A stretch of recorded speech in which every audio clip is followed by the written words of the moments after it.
Hello, everybody, and welcome back to the last week of CMSA's League of Legends Recreational League. I hope everyone's doing amazing. How are you doing today, Sam? I'm doing so good. I'm excited to watch and cast the games of some people that I got to see and meet, some for the first time on Friday at the Spring Fling. It's just always different when you can put a name or a summoner name with a name and be able to then watch them on the Rift. It's an extra little bit of excitement. I think it's going to be a great way to close out the final week of this, what's been a great CMSA season. It really has. I got to meet some of my favorite players. I saw Spriggan like across the room. Like I saw his name tag and I was like, I have to go say hi. He's one of my favorite people to watch in top lane. I was so excited to see Spriggan. But then I met so many of the other players too. I was in and out so fast though. I walked in and I was like, I have to just say hi to everybody and get out of here because my anxiety cannot handle all these people. I don't go to bars. I don't go out and talk to people. So it was quite the experience for me. But it was very, very exciting to see some people in real life, especially the leadership team who I've been like talking to and working with for weeks, months even. I've never met them. So it's a super good time. If you weren't there, you missed out. You missed out a lot. Yeah, I had 2 Malibu Cokes. What were you gonna say? I just had tea. Even when I ours, it's only teas for me. So, I was gonna say, speaking of the leadership team, we are actually gonna be spectating a member of the leadership team tonight. Our leader, the illustrious, the amazing, the legendary Vladimir is who we're going to be spectating, playing for Nyla's Naughties this evening. Which means Zyra is gonna be permanently banned. Or you know what? They should be really nice. It's the last week. We should just not ban Zyra. He should be able to play Zyra in every single game, and it'll be a great time. Zyra's not that broken, right? Oh, no. No, not at all. Not at all. Looking back at the chat real quick from when we started, I made the poll: Tylenol or ibuprofen? What's your answer before I go over the results? Well, I guess ibuprofen. We'll go with the off-brand here. Just the generic, please, for me. I mean, yeah, I guess, but like, yeah, I do generic ibuprofen too, but so from what I've read, ibuprofen like reduces inflammation, and inflammation is like a lot of the big issues. Like when you have headaches, it could be inflammation in your head, or whatever pain you got going on could be from inflammation, whereas Tylenol doesn't do that. Supposedly, that's what the internet says. So I vote ibuprofen, but let's see what the results were. Did anyone vote? We had 5 votes for ibuprofen and 1 for Tylenol. See, I'm saying ibuprofen is better. I know it. I'm not a medical professional. Do not take my medical advice. People say it's bad for the liver. It probably is, but apparently everything you put in your body is bad for the liver. So whatever. You might as well put it in there if it's gonna make you feel better. Let's see. Tiltree says, oh yes, it is good to avoid certain pain meds with drinking as they can make things twice as hard for your liver. See? Liver. Shenpai says, who we stream stalking today? We talked about that. We're streaming Vladimir. You said it was Buildwater Babes? The Nyla's Naughties. Nyla's Naughties. Who are they going up against first? Brahms Babes. Brahms Babes. It's somebody's babes. You had it close. I was close. I thought that was game number 2. That is game number 1. No, Nyla's Naughties going against Oran's Otters first. Oran's Otters, you're right. It is Oran's Otters. We will see lying liar. Number 2. Game number 2. I stand corrected. Or I on Nyla's Naughties. We've got Tiltree Clinton. We've got Vanjie. Destiny's Child. John, one of our favorite chatters. And Vladimir. Vanjie. That's gonna be me for the rest of the night. Miss Vanjie. Met Tiltree. They were wearing a Vayne costume at the event. It was very cool. Mesh t-shirts and booty shorts and a big old cape. And some red glasses. Very important, the red glasses. Yes, that really sells the entire look. So good. There were a lot of just stunning outfits on display at the meetup on Friday. I was so impressed. Power Bottom Barbie rocking the Miss Congeniality sash across the waist. The Miss Congeniality slash. And then they Flash came in with nothing. Slide too. Two big Yeah. old queens marching in. Just as I was walking out too, I was saying my goodbyes, and these two come marching in, grabbing all the attention. I'm like, all right, fine. Oh my goodness. If I pass out, I had a lot of blood work done today, so I'm sorry. We're running on pure adrenaline right now. No coffee either. We're trying not to have too much coffee. We don't want to have caffeine addiction. Shenpai Data just subscribed. Oh, thank you for the subscription. Gunny Hartman gifted the tier 1 sub, but thank you. Shenpai says, oh shit, thanks Gunny. Vladimir, where's the game invite? What's happening? waiting on a game invite and waiting on a few more followers. How what are we at? What is our number at the start of today's stream? We are at 484 followers. So we need 16 more followers to get to 500. So if you haven't followed us yet, please, for the love of God, follow us. Also, if you haven't followed us on TikTok, we started posting clips to TikTok. We need 1,000 followers in order to be able to stream live to TikTok. So that's a goal of ours for 2024. So if you can help us get there, I don't expect we're going to be doing it this week because we only have I think we have 150 right now. So we need to get like 850 followers. We just need a viral moment coming from Tiltery Clinton or something, and we'll get there immediately. Oh, thank you for following Shady Bull 23. There we go. We're getting closer. One more. Inching our way there. What did you say? One more? We got one more. Times. One at a time. One at a time. Hi, Shady Bull. They said hey in the chat.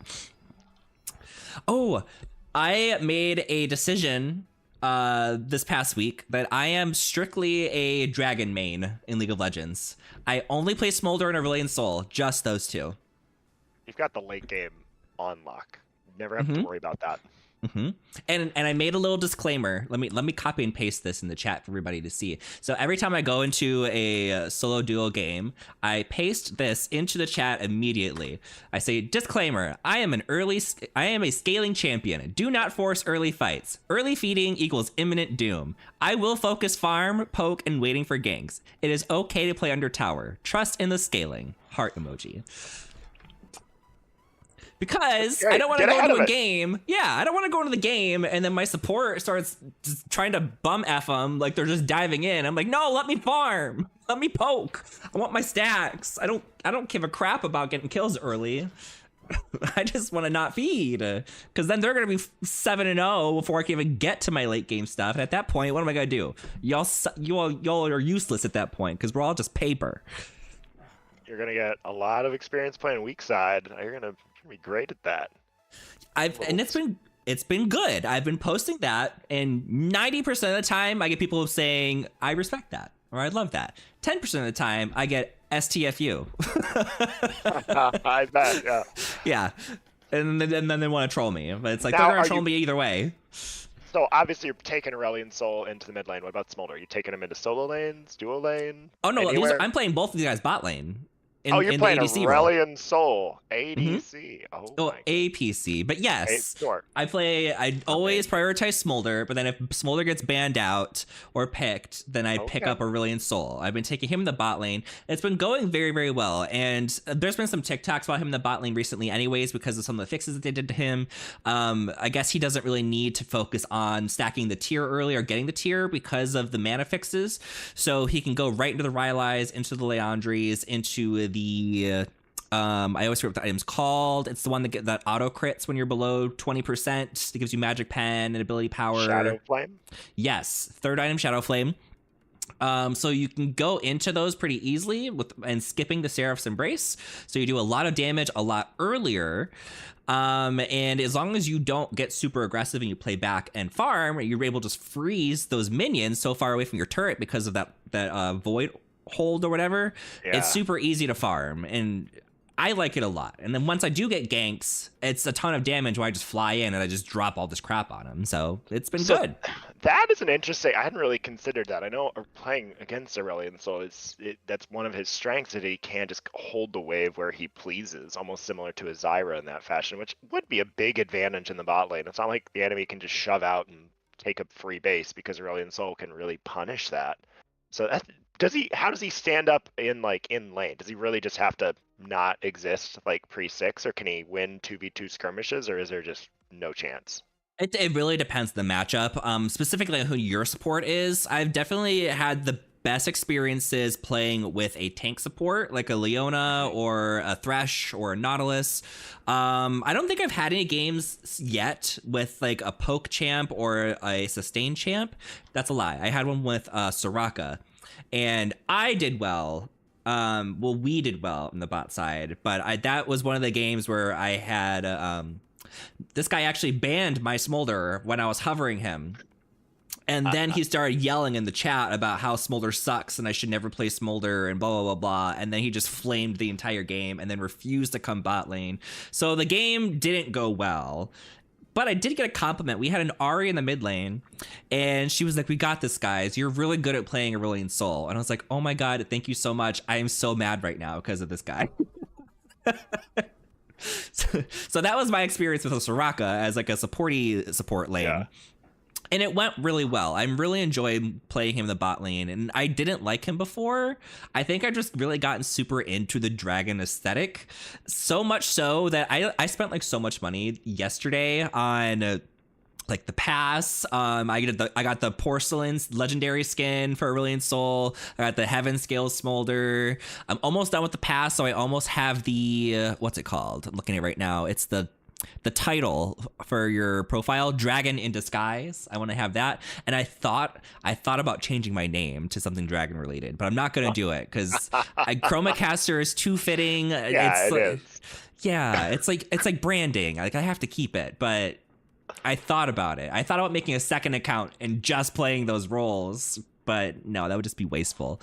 Oh, thank you so much for the subscription. Who was that? Oh my, I see Love Dovey, you both look like twins, W2F. Oh, thank you. I met this guy in person now, and I can say for me that's a big compliment to even be compared in the same league as Chromacaster. So thank you very much, Lovey Dovey.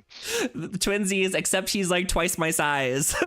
Like, I literally the first thing I said to this guy, I walked into North End. He was the first person I saw, and I went right up to him. I looked straight upwards. I was like, wow, you really are tall.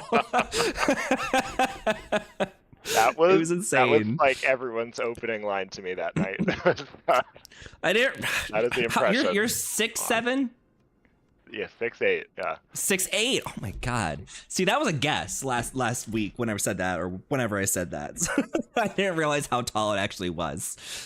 Yeah, Lovey Dovey just subscribed. That was a gift from Gunny Hartman, and then Shady Bull got a subscription too from Gunny. Gosh, Gunny, you're the best. Bomb.com.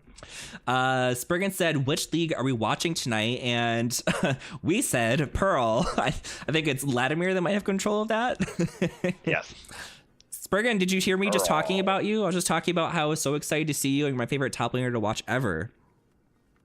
Spriggan's also very adorable in person. He's super cute. Latimer, where's the invite? What's going on with this game? I can talk all day, but it's not League of Legends related half the time. Yeah, I see a lot of games not starting. Everything's good, I hope. Uh-oh, Poe. Maybe there was we are waiting on David. God damn it, David. David. David. I can't do a Moira Rose impression. Of all the impressions I can do, Moira Rose is not one of them. I'm David. So disappointed. As soon as I said, I was like, oh, I'm about to hear a good one. No, I could do some League of Legends impersonations, but not Moira Rose. Oh, I would play a Moira Rose champion so much. That's all I would want to go for. Let's get her to do some voice acting. Please. Uh-oh. But okay. What were we saying? Sorry. No, I was just going to say, just as soon as we'll continue waiting on David so we can get started. David, as in highlight, is that who we're talking about? Oh, in these David. games, because we looked at, let's see, because we looked at Nyla's Naughties, and then we've got Orn's Otters with, yeah, Benjamin Highlife, Kung Pao, and Highlight on that same team. Isolated Melon and Calamity Shades. So that's gonna be good. Calamity Shades. Gonna be good. Let me look at it again. Okay, it was. Team is stacked. What is? I've seen Latimer play. I've seen John play. I've seen Tilter. I've seen Vanjie. I've seen Destiny's Child before, right? What does Destiny's Child play? Yeah, I'm trying to remember. I feel like we had him on stream, but I don't remember where he was playing on stream. Lots of jungle games though, which maybe I don't know if it was the strategy to kind of pick up multiple. I mean, maybe that's the jungle idea here. That's where. All right, I just got to open now. Destiny's I see Child. Amumu, Vi, Amumu, Vi, Amumu. That's a whole lot of Amumu, which is great because Amumu is iconic in basically any game. Easy to slot into a team. I think in Pearl, I feel like a favorite to win a matchup if you're going to lock in an Amumu. Just can get in there, keep everyone CC'd. So good pick. Hard to play around. Absolutely, his kit is so straightforward. Like, I miss the champions that are so straightforward like that. I get that you can't just keep making straightforward champs because there's only so much straightforwardness you can do before it's all just the same thing over and over again. So I totally get why Riot makes all of these complex champions nowadays. But with Amumu, it's literally just like you skill shot click and sit there. I'm trying to join your guys' game, but your lobby is full. I need one of you guys to go to the spectate mode. Drop on down. They can do it. Let me in. There we go. Move to spectate. Oops. I just almost closed out of everything, including the stream. But I didn't. I missed the button. And we are in. The draft has begun. Here we go. Who's gonna be the first ban? I want to see some Smolder games. 3 Smolder games. Would love to see some Smolder. There's so many just strong picks right now. Wonder if we'll see more Twisted Fate. Such a theme of last week. It's Thorn in the side. No more Twisted Fate. Oh, they took out the Amumu. Amumu ban. Said no, we don't want that.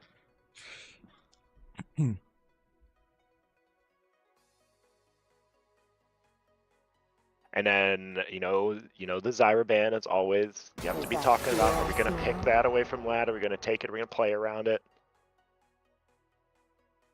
That's the real question. But there's like a lot of strong players on both sides that some of these signature champs are going to get left open here. There's the Zyra. No! Okay. Not in game 1, maybe in game 2 or 3.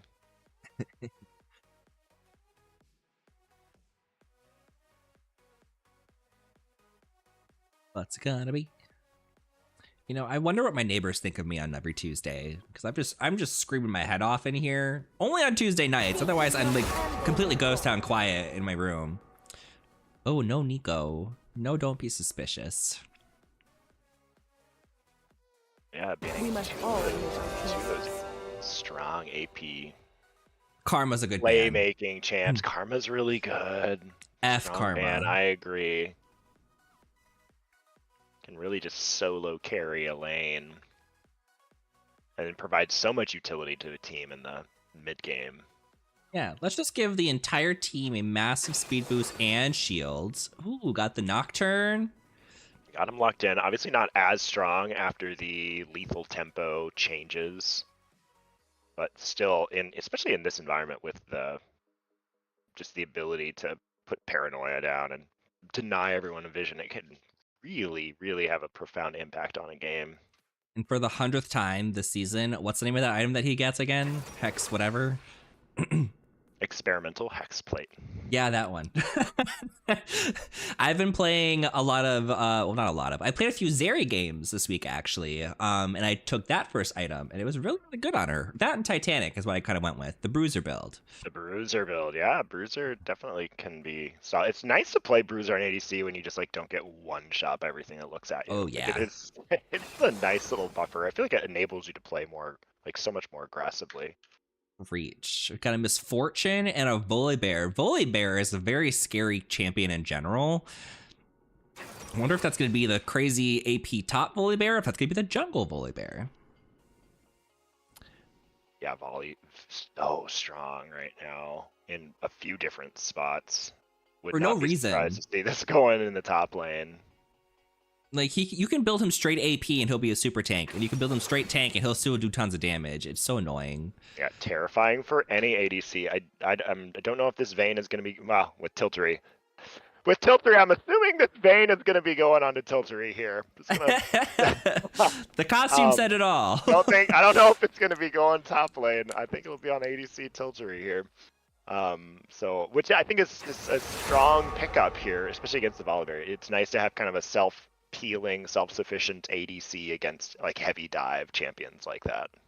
I'm very nervous for this Misfortune and Janna, specifically because of how much gap close they do have with the Nocturne click and the LeBlanc dashes. I don't know if the tornado is going to be enough. She's going to have to ult basically every single time at the very beginning of the fight, and hopefully it keeps away those guys, because, oof, that's going to hurt. You kind of see you do sort of see the Janna just monsooning, trying to get like peel for the Nocturne, but then Vayne is going to be coming at you so quickly right behind that. You're not going to have a whole lot of peel options left.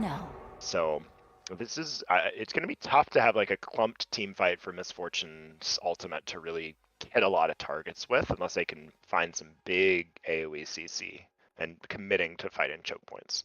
They just have to pray that Nyla's Naughties, right?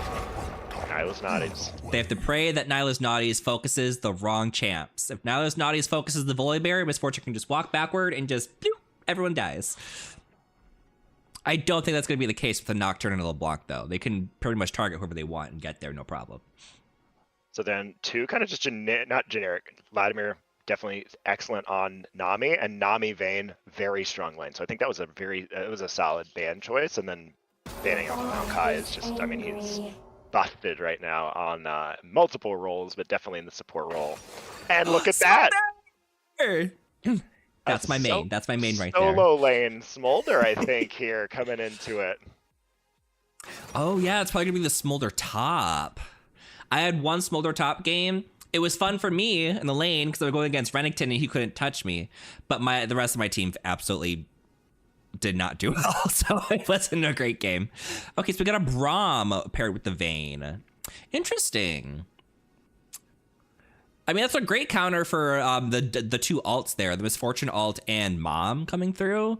Stop. I learned the hard way that Braum can stop Mom. And so can Yasuo Winwall. I mean, Braum, he just probably shows off that mustache and smiles, and Mom's like, oh, you're fine, honey. I'm just going to fly away now.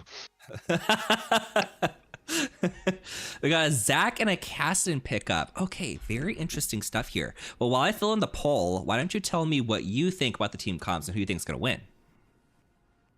Oh, looking at both these teams, I like what both of them have drafted, honestly. I think on the side of, first off, you've got Smolder and Janna paired together. That is such a lethal combination. I don't believe they're going to be laning together, but even in the mid and late game, once they start getting together, it just provides so much peel for this Smolder, who is going to eventually get to the point where you're able to just chew through whole teams. Kassadin scales act like amazingly, but on the other side, I'm a little nervous that the damage might not be there. Tilbury Clinton has got his work cut out for him because they're gonna have to put out so much, and it's single target damage on Vayne. Yeah, you've got this beefy Braum Zac frontline to deal with, but a lot's going to be on this Nocturne, who is not putting out the damage that he once was now that lethal tempo has gone away. So I'm a little nervous that they're just not going to have the overall damage. And there's a lot of damage threats on Orange Otters. Like, who are you looking to focus? Like, if you get Smolder out, Cassidy can still carry a fight, Volibear can carry a fight, so lots of threats. Low tankiness on the side of, or lower tankiness on the side of Orange Otters.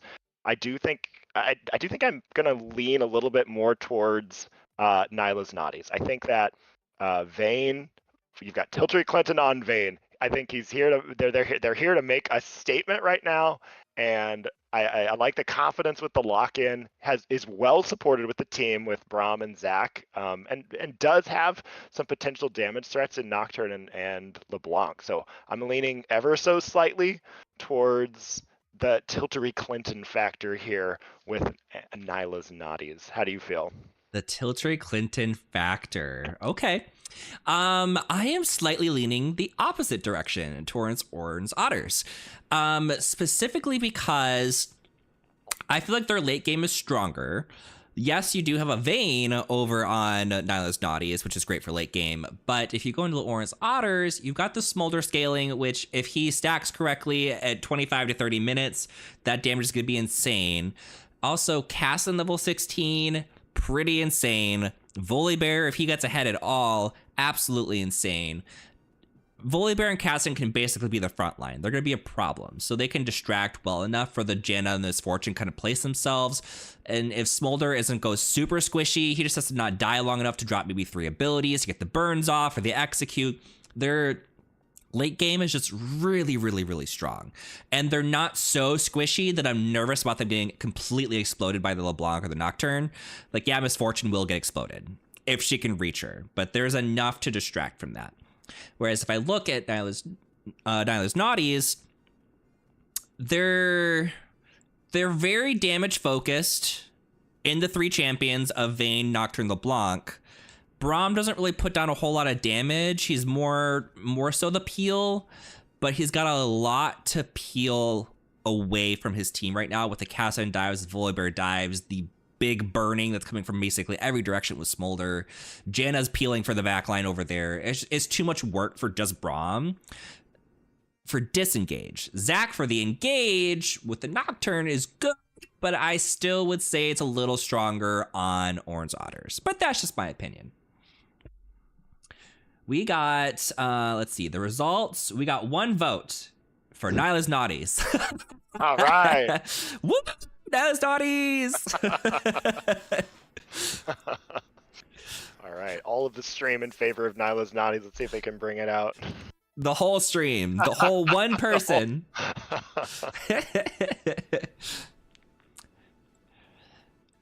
Let's see. So that is gonna be a Vayne top. No, never mind. I'm so used to now seeing like, oh, this is all in the right order.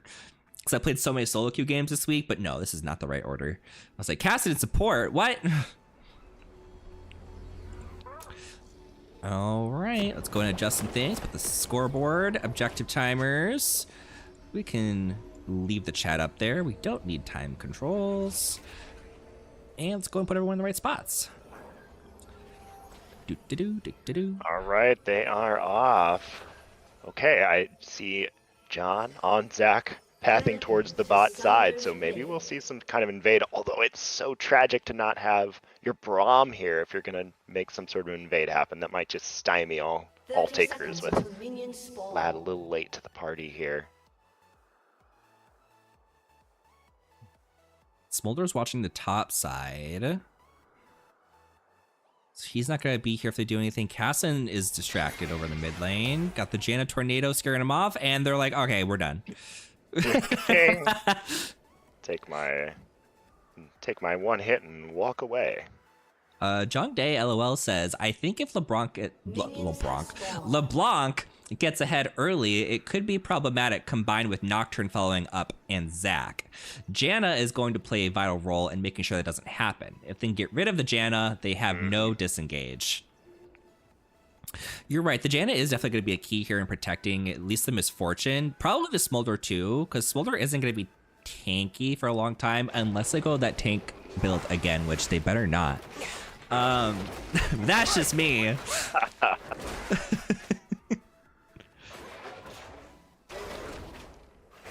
What did they go for runes on Smolder here? They went Oh, Grasp. yes. Grasp of the Undying. Okay, makes sense, especially in the top in a ranged versus melee matchup. I mean, this is just heaven early for Smolder, just getting to freely stack every time you're off cooldown on your melee lane opponent. I did notice even like the nerf to the range on the Grasp hurts like really bad. Like I would do this where I would just keep autoing like crazy and queuing him, and I only got like 70 HP at like 20 minutes. I was like, what? This is nothing. Yeah, you definitely, you do feel it. I think it was a smart change, or else you just get way too tanky, but you also got to play around it. You got to make sure that you're really, as soon as it's on off cooldown, you're trying to get those procs really aggressively. And of course, Zach with so much innate sustain. Oh, all right, the stun, dropping the ignite. It is easy, see? Great trade. Achoo! Braum just being so aggressive. Vladimir punishing him. But they're just turning on Tiltery. They're like, we don't care about you, Braum. We're just gonna keep hitting her. We're saying with the Suns, but I mean, what I'd love to see here is just get a quick crash and then get a base in, and you're gonna be sitting pretty here because they don't quite have the ability to push it out super early yet. John Day also says, resources. also wanted to say, I miss y'all. My schedule is clearing up a bit, so maybe next season. Oh, that's so exciting. I'm so excited for next season. We can only go up from here, right? Bigger and better. Right, it'll be following C2E2. We always have such a huge influx of players. It's going to be exciting. Oh, heck yeah. Kind of like the excitement here in the river as Kung Pao secures that objective and then trying to just run away. Gonna get feared up, and first blood now going to Vanjie on that LeBlanc, who does look to want to become a problem for his opponents here. Vanjie. Miss Vanjie. Miss Vanjie. Oh. Putting the hurt down on Zach. Oh, he just heals it all back, no problem. They're pushed up here, so I don't think Nocturne's gonna be able to make a play. Big props to Calamity. Every single time Braum tries to do something, she just runs right at the vein and just punishes Tiltery. She's like, you're not coming in here. If you want, you're gonna take some damage. Yeah, I mean, honestly, though, it is definitely working in the favor of this Tiltery, Clinton, and Lad. Oh, Kung Pao arriving. Less willing to burn a flash, not gonna find anything.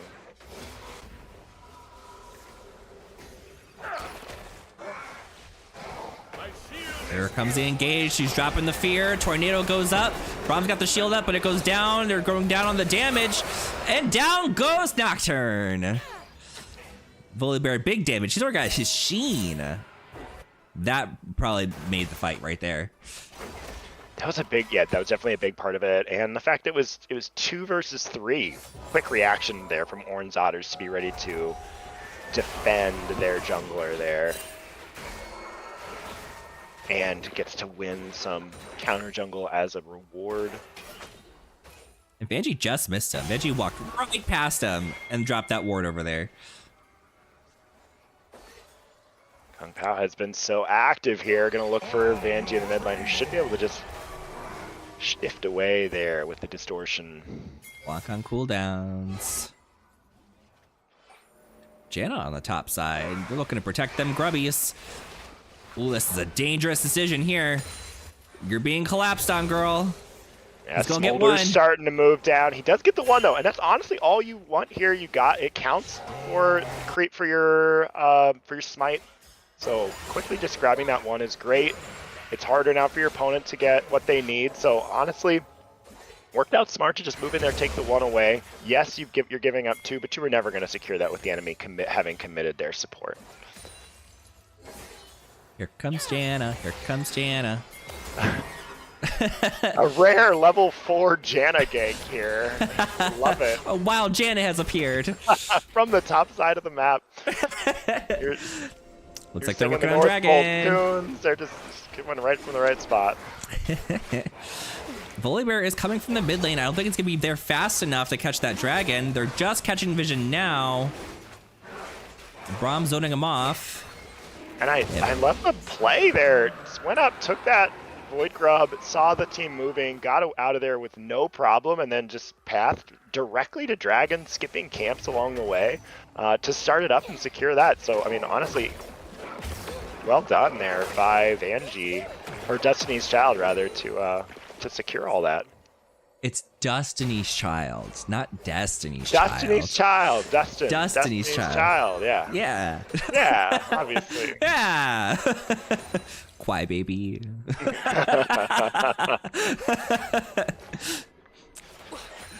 Trauma.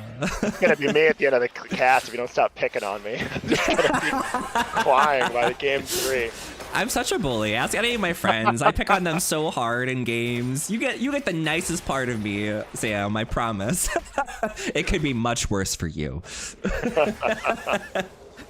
Nocturne's already rotating. He's gonna run right into Volibear here, so we have to cancel that gank there. Yeah, that's what Destiny's Child needs level 6 and then wants to make something happen with that paranoia.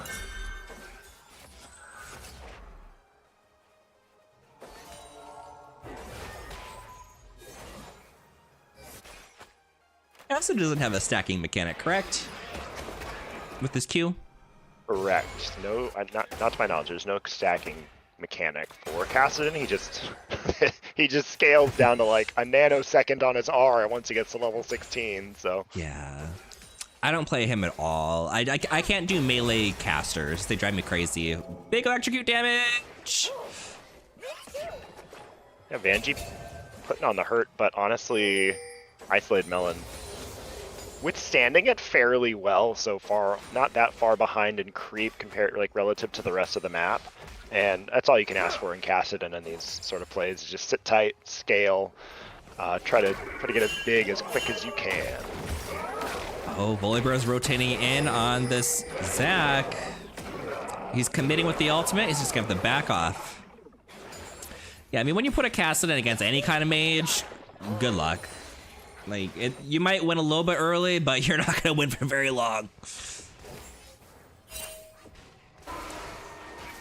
All right, they're rotating on the Volibear. There's also a fight in the top. Here comes Mom. Volibear making his way out of there. Paranoid. Down he goes.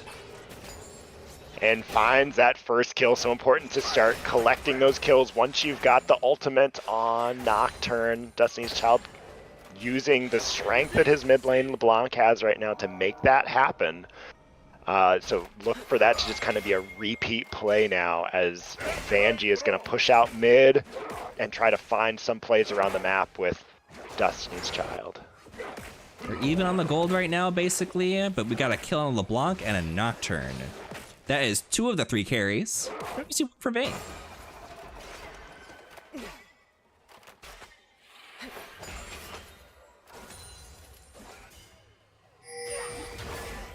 And honestly, in that bot lane, Tiltree Clinton also probably pretty happy to be just bang even with this Misfortune right now, who should be bullying Vayne kind of early, but I think the heroics of Braum early have bought so much space for Vayne to just farm.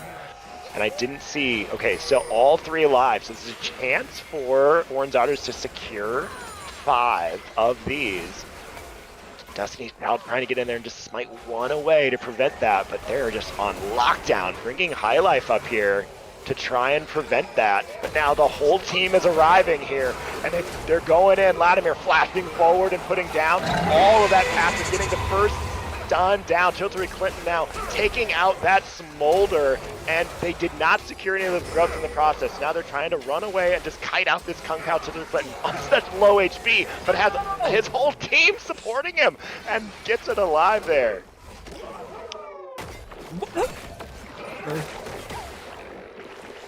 Dang! Was it worth it?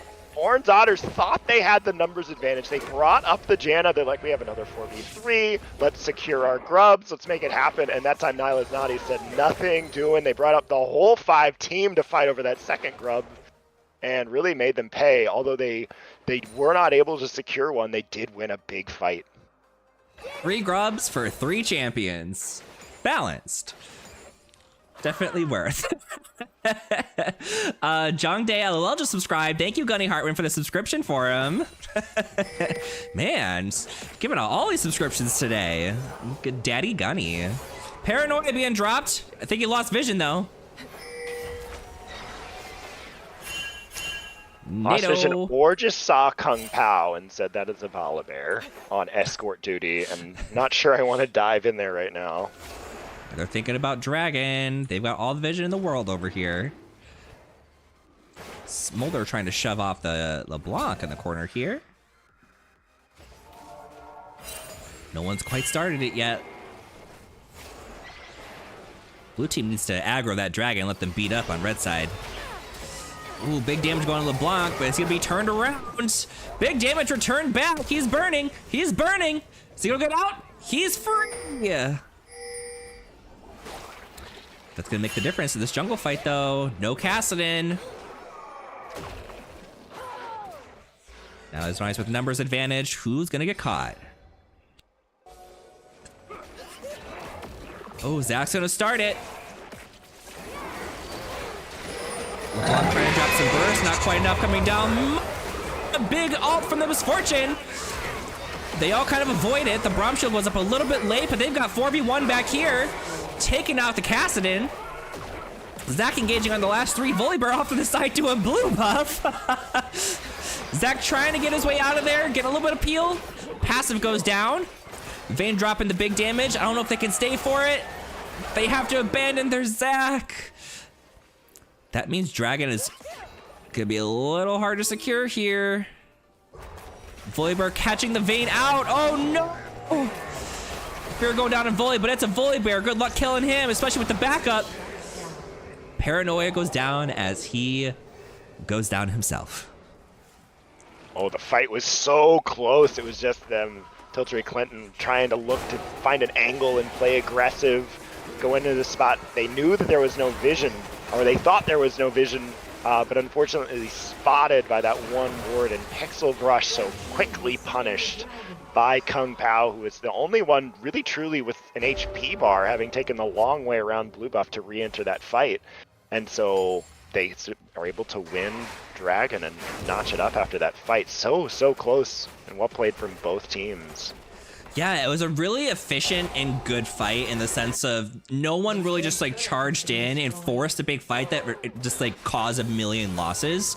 They very much paid attention to where they were placing themselves. They chose certain targets, let tanks go handle the back line while they were handling a threat that was close by. So it ended up just being, what was it, 1 for 2 in the total?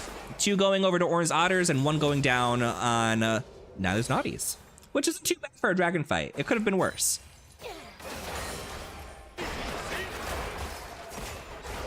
Although, as you say, I think Orange Otters feels like they scale a little bit better. They've got the Smolder, they've got the Kassadin, and so they're definitely happy to take this. And Kung Pao now recognizing that Tiltree Clinton is the main threat here, trying to go in on him with that thundering smash, and now gonna go in with that ultimate Stormbringer. Tiltree Clinton trying to get out of there, pops the Ghost, and there's a fight going on the top side. Destiny Child's completely caught this top lane Smolder off guard.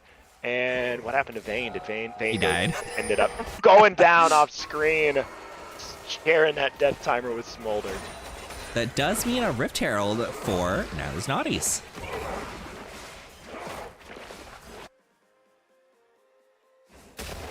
Volibear looking to counter jungle, but there are no camps left. She's been working on her clearing.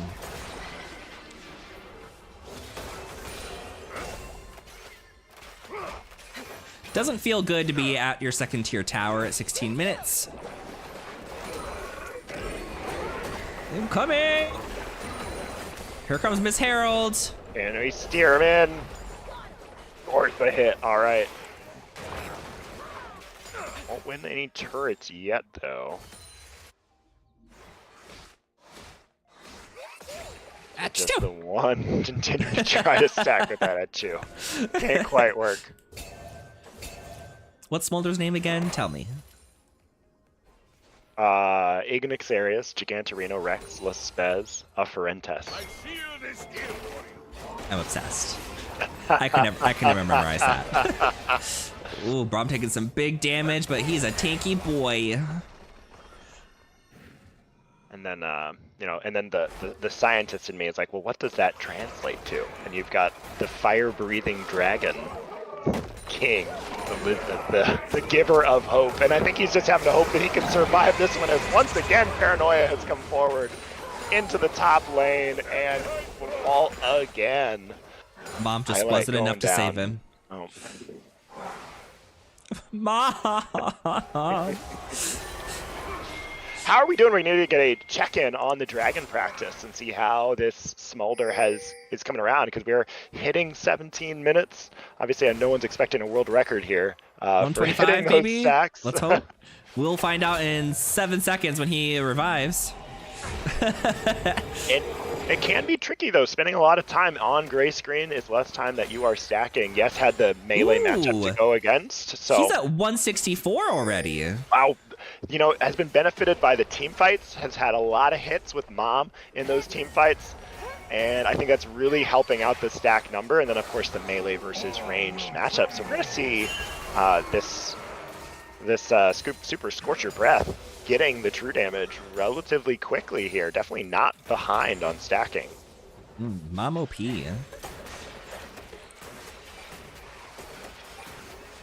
Well, Orange Otter is really putting the hurt on the turrets. They're definitely at a... Well, are they even now? No. Nihilus Naughty still hasn't gotten a turret, so Orange Otter's got a slight advantage. Yeah, head on the kills, but I think to be expected with some early game advantages here. Oh, yeah. They wanted to be ahead. They wanted to be further, ahead at this point in the game, and certainly ahead in Dragons. And they are making an effort now to start getting here early and securing vision. One thing that Destiny's Child, I was looking at the stats earlier, likes to do is play around these dragons. And look at them, Banji coming out of the fog of war right onto the Janna, who will fall. Beautifully played. They got the objective early and are hoping to take it now for free with the support down and no vision. No one really going to be able to go in. Although they do have to burn the teleport off to Zach. So they're they're comfortable here, but Kung Pao's lurking. Get Kung Pao'd! Hiya! Oh, he is surrounded. He can't 1v4. Oh no. Who's gonna win the damage fight here? Vayne wins it out. She's chasing down that Smolder. Come here. She is taking some turret shots though. Ah, whack. Down she goes. Textbook dragon execution though out of Nihilus Naughty's, and the fight is not over yet as they're looking to try to make something happen. Isolated Mel is moving a little too close there, and they get one more on top of the dragon. But textbook dragon taking, they got there early. They fully dominated the vision game, got a pick out of Fog of War, and then out of desperation, Orange Otters came in, and you saw everyone on Nihilus Naughty stop attacking the dragon at more than 5,000 HP left, and just denied any chance of a 50-50. Everyone then, they dropped the Paranoia. Everyone except Nocturne went straight onto Kung Pao. Nocturne running at one of the carries to try to push them out of the fight and make sure there's no follow-up damage. So just beautifully done, taking that objective. Not only just taking the objective for free, but scoring kills off it as well. So great coordination on display there from Nihilus Naughty's. Nihilus Naughty said, spread them. You leave your volley here, you spread everyone else out. We will have to 4v1 your volley because he's a little ahead in the kills, and then we'll take care of the rest of you guys. And they're gonna have to keep doing that too, because if Orange Otters gets into team fights and they're able to group up effectively, that's gonna be terrifying to deal with. The Volley Bearer and the Cassin are gonna start getting really crazy here really soon. Yeah, they have no choice but to look for those spread out team fights, but man, do they look for those spread out team fights, or they take those spread out team fights very well. Calamity Shades, I'm not sure you're gonna be able to slow down that elastic slingshot too much more.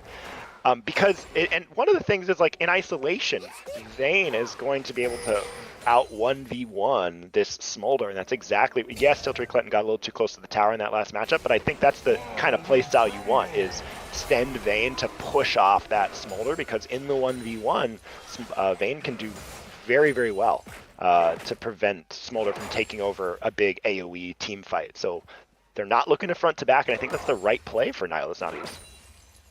Looking at Smolder's items, do you think he's going into the Triforce, or do you think he's going to try to flex into the Iceborne Gauntlet? Yeah, I guess it could be. Yeah, and even you don't normally see Shojin Essence Reaver, but you do that option too. I think that yeah, either all are great options here. I would like to see. I think the both are so strong against this team. Like, honestly, you don't want to get picked off, and they are continuing to pick on you. And so maybe some defensive stats would be help, but even defensive stats does not help you in this situation. Defensive stats plus mom won't even save you in that situation, as they are continuing every time poor Smolder shows himself his face top lane. They are right there.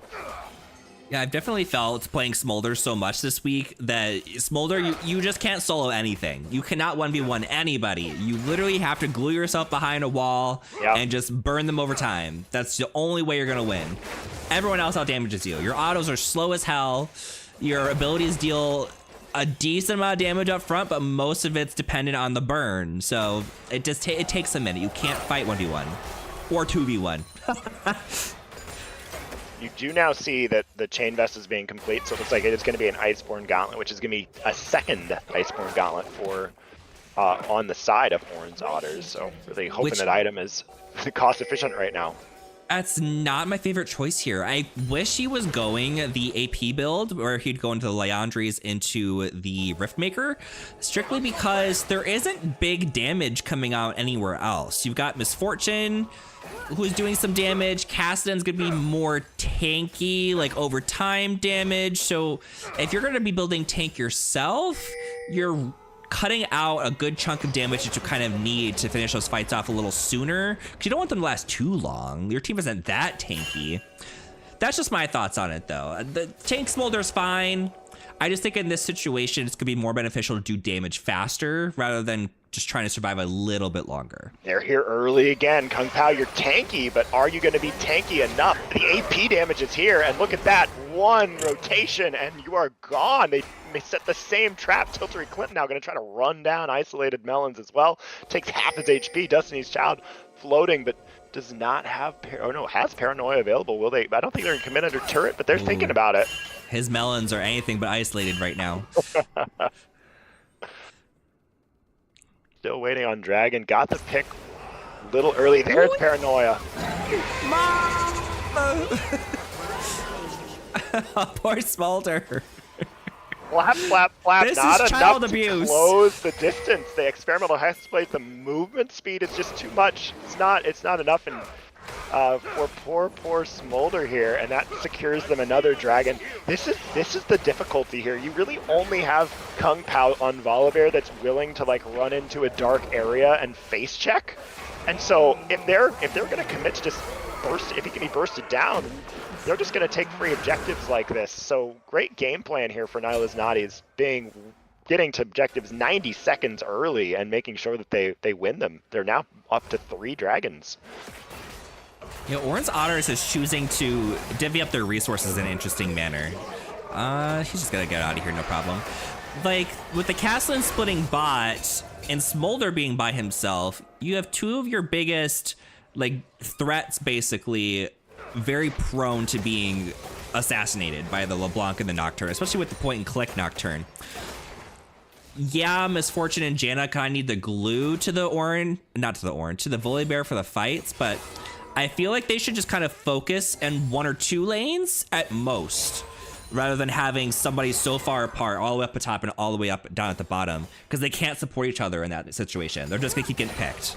It is challenging, but I see kind of what Oran's Otters is thinking. Their game plan seems to be, okay, yeah, maybe we're going to give up an occasional pick on our Kassadin, on our Smolder, but it's worth it because there's this inevitable clock on the game. If we can get our Smolder enough stacks, and if we can get our Kassadin to level 16, he's at 14 now, highest in the game.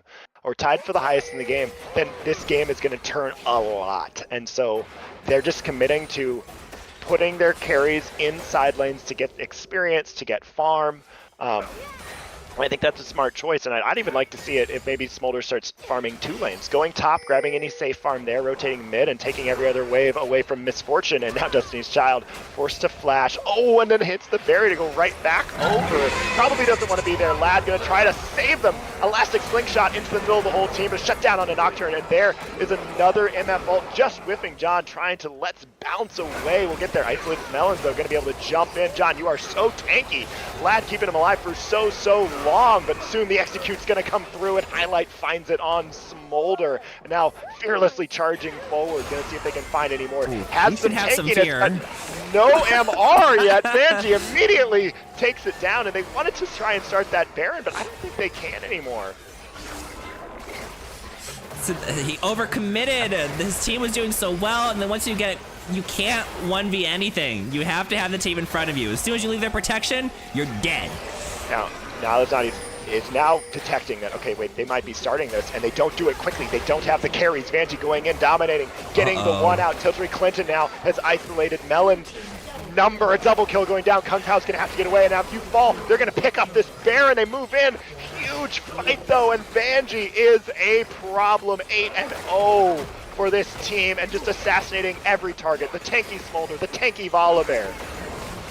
Oh my goodness, that was turned around so quickly. I was like, oh cool, this is easy for Orange Otters. They got this Baron, no problem. And then 2 seconds later, an enemy has been slain, an enemy has been slain, an enemy has been slain. 8-0 LeBlanc. Oh my goodness. The confidence of Orange Otters just turned to horror as they realized, oh wait, we're Misfortune, Cassidon, Volibear. We don't really take this objective very quickly. We've been here a while and it's not even close to dead. And so the only thing close to dead was them. And then immediately Nilesnaughties made them, not immediately, but it gave Nilesnaughties enough time to punish. And I do find that as one of the weaknesses of Smolder is can't be, we'll go down right here, is Smolder is, he does not take Baron and objectives particularly He does quickly. objectives so freaking slow. Yeah. Volibear not quite tanky enough to take all of this, I don't think. Braum put up the shield just in time for the Misfortune ult, proccing the Braum passive on the Volibear, taking him out, and they're gonna go ahead and back off. Oh, the flash.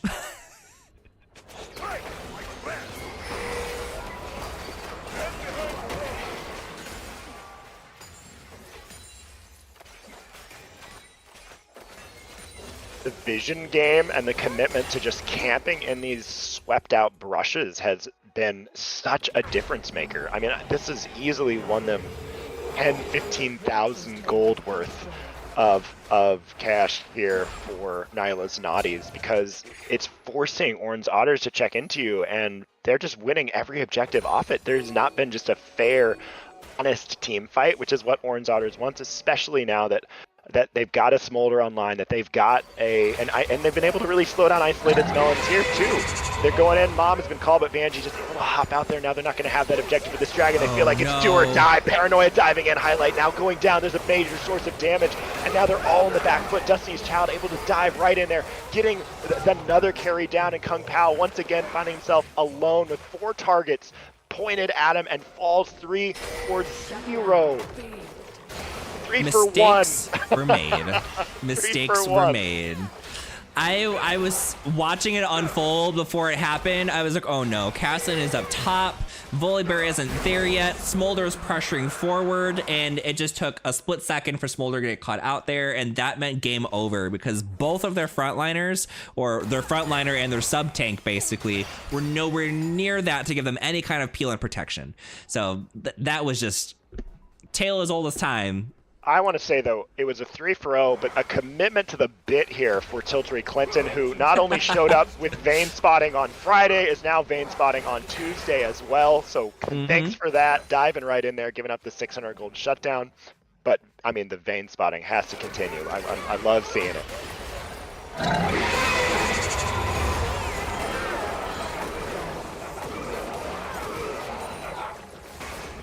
Uh-oh, John, you're getting burned. The true damage is going to be coming down here for an execute very shortly. And they are really committing to the sack.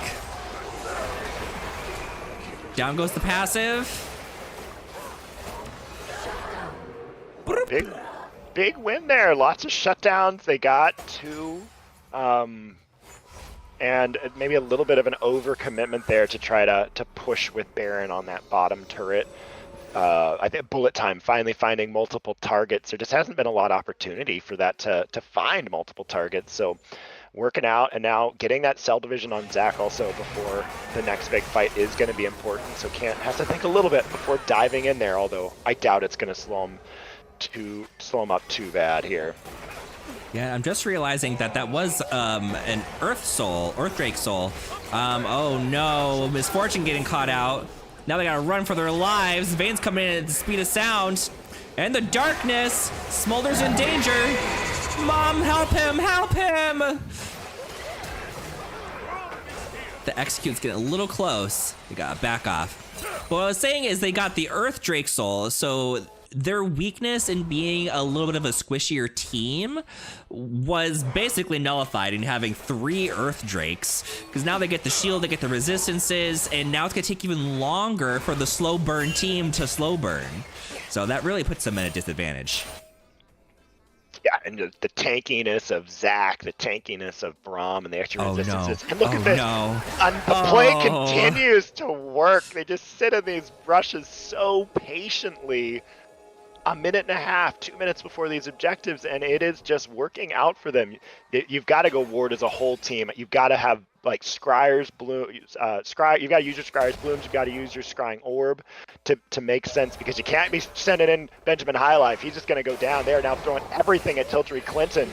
But Destiny's Child there for the peel there. Highlight, though, is in good position to start Super Scorching Breath. Has applied it to 3. It's a 1v4 temporarily. Mom coming over there, and they're getting down the shutdown. Vanjie cannot find it. Highlight playing safe and secure in the backline, having Janet to peel.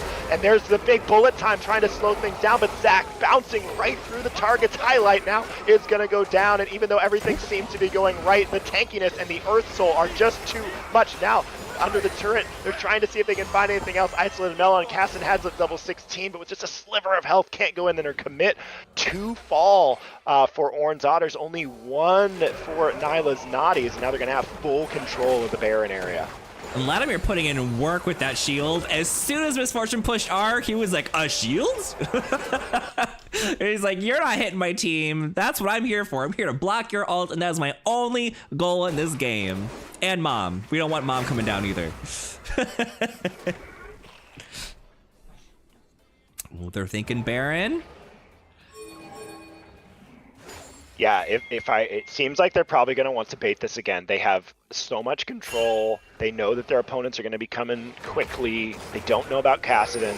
They pinged out the teleport, so they know that this is going to be happening, but they do take it pretty quickly once Vayne arrives. Tiltry Clinton's going to be a little late to the party. Look at us Orange Otters, though, saying, we don't want to face check anymore. We're just going to push down mid lane. And Vanjie was just waiting there for Smolder to come through.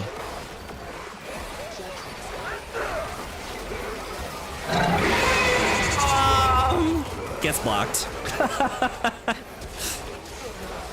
Paranoia flying all the way in. Janna getting burned down. It's just Volibear left, but they see him. They're gonna just shove him right down into the dirt. To the grave with you. Misfortune pushing in. She's probably gonna be able to get one more turret. Oh, Miss Vanjie's looking. Vanjie. Miss Vanjie. Whack. And that's gonna be a Baron. Yeah, and honestly, Vanjie pushing down the mid and denying creep was probably the only reason that's not the game right now. Because if they had had a creep wave down the mid lane, that could have just been over. So they will have to work their way through Baron, maybe even through Elder. Yeah, they do need their Vayne there, but Vayne committing to taking that inhibitor instead. I'd say worth. I mean, they did it very slowly, but hey, they got the inhibitor and the turret for it. I think such a good draft here for Nyla's Naughties to have the Braum that is just such a stop of the bullet time and the Mom. So 2 big ults are getting a lot of value out of blocking, and as you pointed out, Vlad has done such a phenomenal job of just making sure that those never have been a factor in these team fights. And also, like, just to have Vayne against this tanky Smolder. Like, Vayne is so good at the 1v1ing Smolder, and then if you're going this tank build, you've got the tank Shredder on your team. So it's just difficult to do anything, and you can get through this Volibear pretty quickly, although Vayne is not here. It's a temporary 3v5, although Orange Otters does not know that. They're just content to sit back and let Highlight on Smolder just start applying some of that true damage burn. Health bars now getting pretty low. Vanjie at a low HP might not be able to influence this fight too much. They have to, and they're going back in, but John is close to the execute. Has the passive to get him back in, but they have a lot of AoE damage. He's not going to be able to get out of there alive, and they just take him down. And so now, Super minions taking the base. There are supers in the base. One member, your smite is down, and they're going to make the call. This is their chance to possibly take this game away. And they start up the Elder Dragon. They do not do these objectives quick, especially now that they see that Kassadin's not here. It's a 4v4. The poke continues to go down. The highlight's getting low. The TP now coming in for Kassadin to make it a 5v4. Oh. Big commit from the Paranoia. They're going in. Vayne is running right into melee range. She said, I will kill you. Tiltery! Oh my goodness, Tiltery! You crazy girl! Crazy! Quadra kill and zero effort to pass over the Penta. They say we want the game. It felt like a ninja there. You had Paranoia just cast everything in darkness, and then Tiltery Clinton just tumbles in and goes like a ghost into the middle of 4 members in that dragon pit, and then just comes out a ghost. 1, 2 shots, Smolder's gone, tumbles again, stealth, takes out the next target, and now the Nexus is in sight. Oh my goodness, what a turn! I mean, it was 40-13 with the 75k gold to 57k gold, but Orange Otters really did put in a fight there. Like, there was a chance it was gonna get flipped. Look at the damage. I mean, Smolder hanging in there, just applying so much on such a tanky build. Yeah, they fought with every thread they could, but it just seemed like Nyla's Nutties played the map and played the game that they really went in there going to play it. I think I sometimes have to think about who to give these to MVP to, but this game I have to say, although there's so many great individual efforts that all worked together to make this team composition happening. Obviously, Tiltery on Vayne just went off.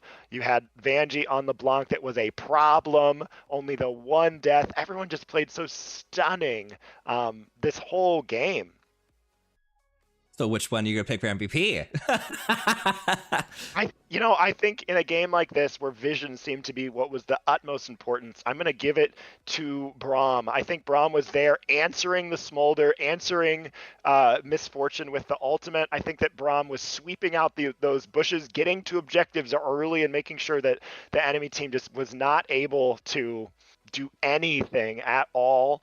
And just really, and then even early game, you've got MF and you've got Misfortune Janna. That should be a bully lane into something like Vayne, and it was absolutely not the case. He got his carries through out of the mid game and then excelled with the game plan that his team wanted to carry out in the late game. So I would say that although everyone on the team I think played phenomenally, I would edge it out and give it to Vladimir on Braum.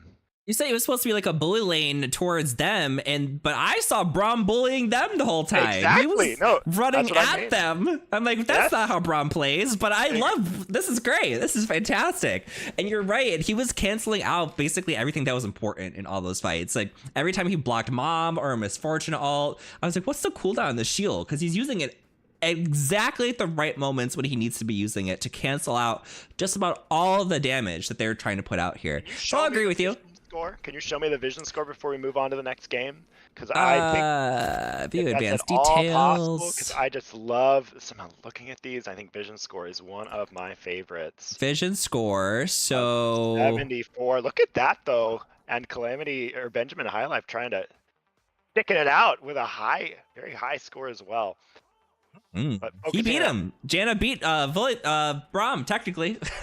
yeah, but look Which at is that, funny. wards destroyed with 10 down. That was huge. Those 10 wards that went down that were often what was denying them the vision to get into those objectives. So Yeah, the score throws me off sometimes because sometimes I'm like, oh, I bought like so many control wards. I destroyed so many wards, but they still have a higher score than me. Like, yeah, they placed 5 more wards than you in the entire game, but he destroyed 4 more wards and purchased 3 more control wards than you. So I would say the vision score would be higher on Brom's side, but whatever. I don't work at Riot. I don't make these algorithms for this kind of stuff. it certainly felt very dark for Orange Otters in terms of the vision game. They could not get into those objectives. So congratulations, Nyla's Notties, with the win for game number 1 of our final week of play. And congratulations to Vladimir for MVP. Congratulations on Braum. Yay! Well, what did I just see in the chat? I see John said that third death was so bad by me. Kelton says, if I didn't miss that smite, crying face. Crib Rosie says, GG, Kelton. Kelton says, GG's. John said, Braum ain't got those big pecs for nothing.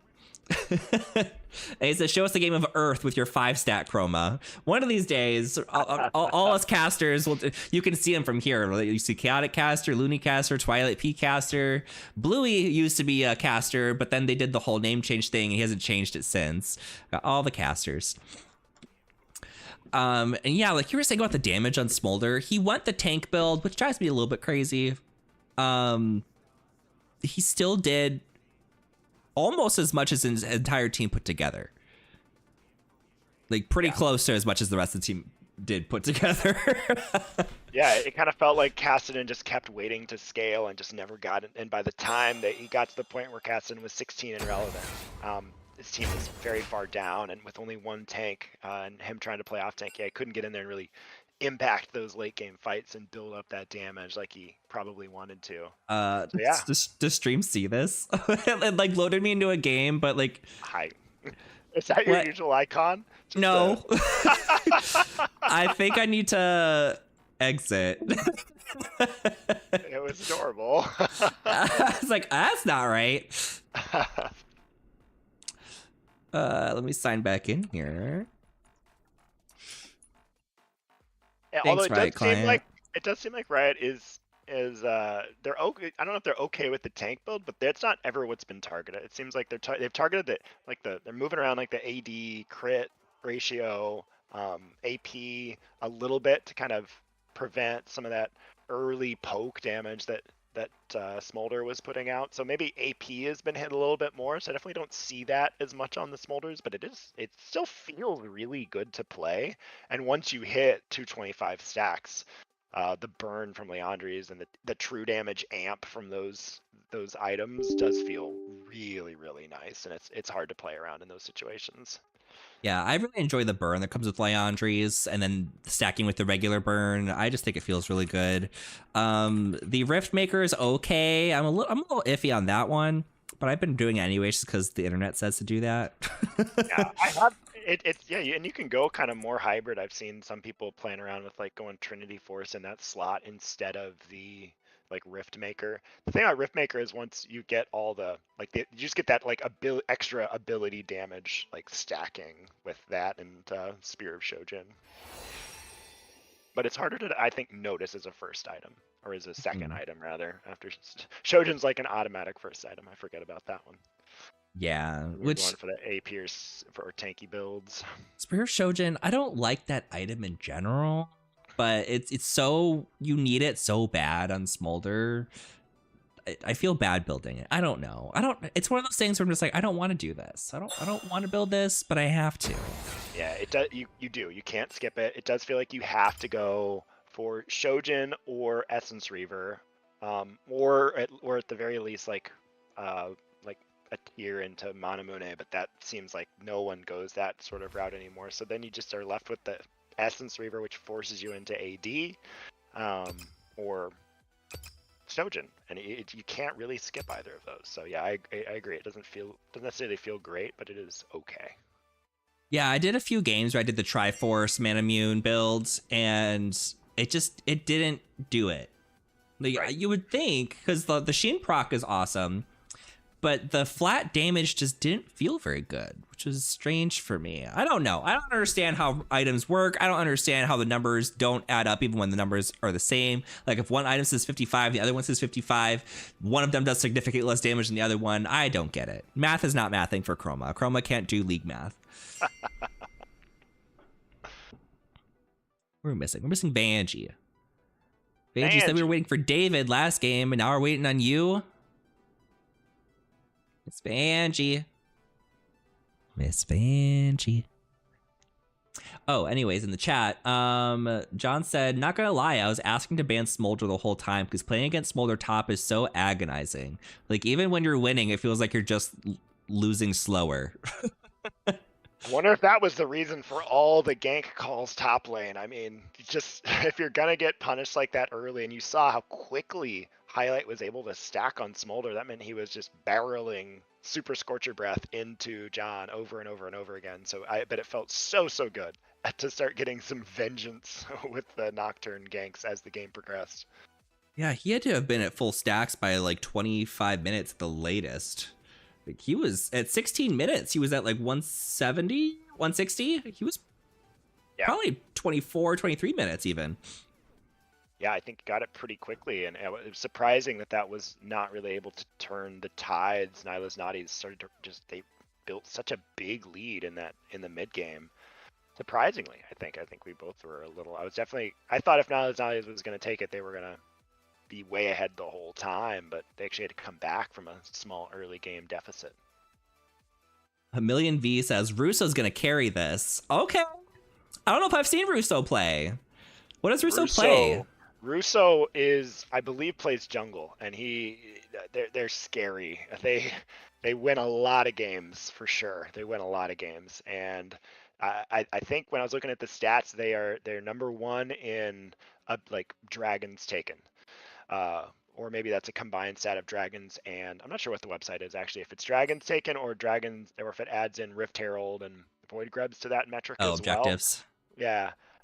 Yeah, neutral monster objectives, because I know towers are separate, but regardless, he dominates that stat for the league, and so definitely someone who's going to be out to watch, like how is he going to path, what objectives is he going to prioritize, how is he going to get those? He also gets a ton of kills, and so he plays jungle, he's active on the map, and then secures objectives with that activity. So definitely, I wouldn't be surprised if some bans get thrown at Russo here. So 3 bans is player to watch. 5 bans. Yeah, I'm sure if they could, they'd want to perhaps do something like that, because he's been a tough competitor to beat so far this season. Has really been feeling it. Sheik Gray says, "Don't count Frosty Penguins out." Can't count him out, especially if they let him play Twitch. Some Twitch games. I'd love to see some Twitch. That's been my flavor of the week here. I've been playing a lot of Twitch. No Twitch bans, no Zyra bans. We need to just let them both in. That'd be great. Put Vladimir's best versus Frosty's best. Twitch would not like that early on. Not like the poke from that Zyra whatsoever. No. But then at some point you just get to stealth in and completely annihilate the squishy supports. So yeah, that's a good point. I don't know, with the Zyra slows, especially with the Rylai's, that could be a pain in the butt even to the mid to the late game, because he has to keep up to be able to nail you down. Zyra is always a pain in the butt even in the middle late game, because you show up and you think I've got you now, and then Zyra just unloads everything, grasping roots right at you. Now you're snared. You've got an ult and 2 massive plants spawning next to you. So even if Zyra dies, her plants are still going to put out so much damage that it can. And it's like, great, you committed all this, and your carry just lost their entire HP bar, and you only got a support for it. And so yeah, that's why Zyra is such a strong pick in the meta right now, or one of the many reasons why Zyra is a strong pick for the meta right now. Yeah, you commit and go in, and Zyra just unloads all over your face. The end. Yeah, that's exactly. Yeah, that's exactly how that goes. Exactly. What champions does Russo play exactly? Now that I'd have to check out the immaculate CMSA eSports website to give you more information about that. And it looks like you've kind of got a wide mix of champions, but a lot of staples that we see on stream before. So I see some Nocturne games, I see some Kha'Zix games, some Zac games, Not and a some problem. Lilia games, with some Maokai peppered in there for good measure. Lots of CC. So, even a Lots of brand game, so engage. can play AP, Oh. can play I AD. Yeah, it definitely looks like the engage is a theme here with a lot of the jungle, which makes sense given the kills that Russo has been able to score in this season. Got Gunny dropping a tier 1 sub to Shriek Gray. Thank you, Gunny, and welcome to subscription, Shriek Gray. I don't see a Twitch or a Zyra ban yet. And this is Brahms Babes, correct? Now it's not just Brahms Babes. Brahms Babes, that's right. And I think the stream has cut out if you have an opportunity. Oh no! Don't tell me that. On Discord, not the stream. Oh, sorry. oh, give me a heart attack. I'm like, oh god. This is the part where you faint on stream. Yep. My blood level. Oh. There you go. Oh, they took out the Zyra. The Zyra, and then the AP jungle bans away. Are they gonna first pick that Twitch? Russo. Yeah, Twitch available here. And if you're not gonna pick it away at this point, I think you have to be very ready to play against it. They took it. Frosty gets to play Frosty Twitch. will be on Twitch. Here we go. Woo! Nocturne's like, I'm going on Twitch. Yeah. Man, Nocturne and Zac really popular today. Really popular in the league. And I mean, Zac's such a strong top laner. Just shrug off anything. Oh, Twitch Leona. That's a strong top. That is a scary, scary bot lane. If they get on top of you, goodbye. Want to be on top? Did you watch America's Next Top Model? No. How dare you? I loved that show. Especially the last 2 seasons, because they had boys. Before that, it was all women. Especially. Got a Garen. What a classic team so far. It is. What we got, the latest champion released is Zac on the side of Nyla's Naughties here. And yeah, Orange or Brahms Babes. Very classic. Ooh, Jinx. Okay, so Hyperscaler matching with Hyperscaler in the bot lane. Jinx is even a pretty old character at this point. Like, she was brought back to life basically by Arcane, but she's been around a very, very long time. Yes, indeed. And her kit holds up. I mean, that get excited reset mechanic can take over these fights, especially with like into like a Leona Garen. They're kind of more of a run at you sort of style, and so if they're grouped on top of each other, you can quickly get through those. Okay, saying that Vanjie's LeBlanc worthy of a ban here, is both sides targeting the mid laners. Highlight says, yeah, we hate Nock and Zac, to be honest. That's fair. They're a nightmare to deal with.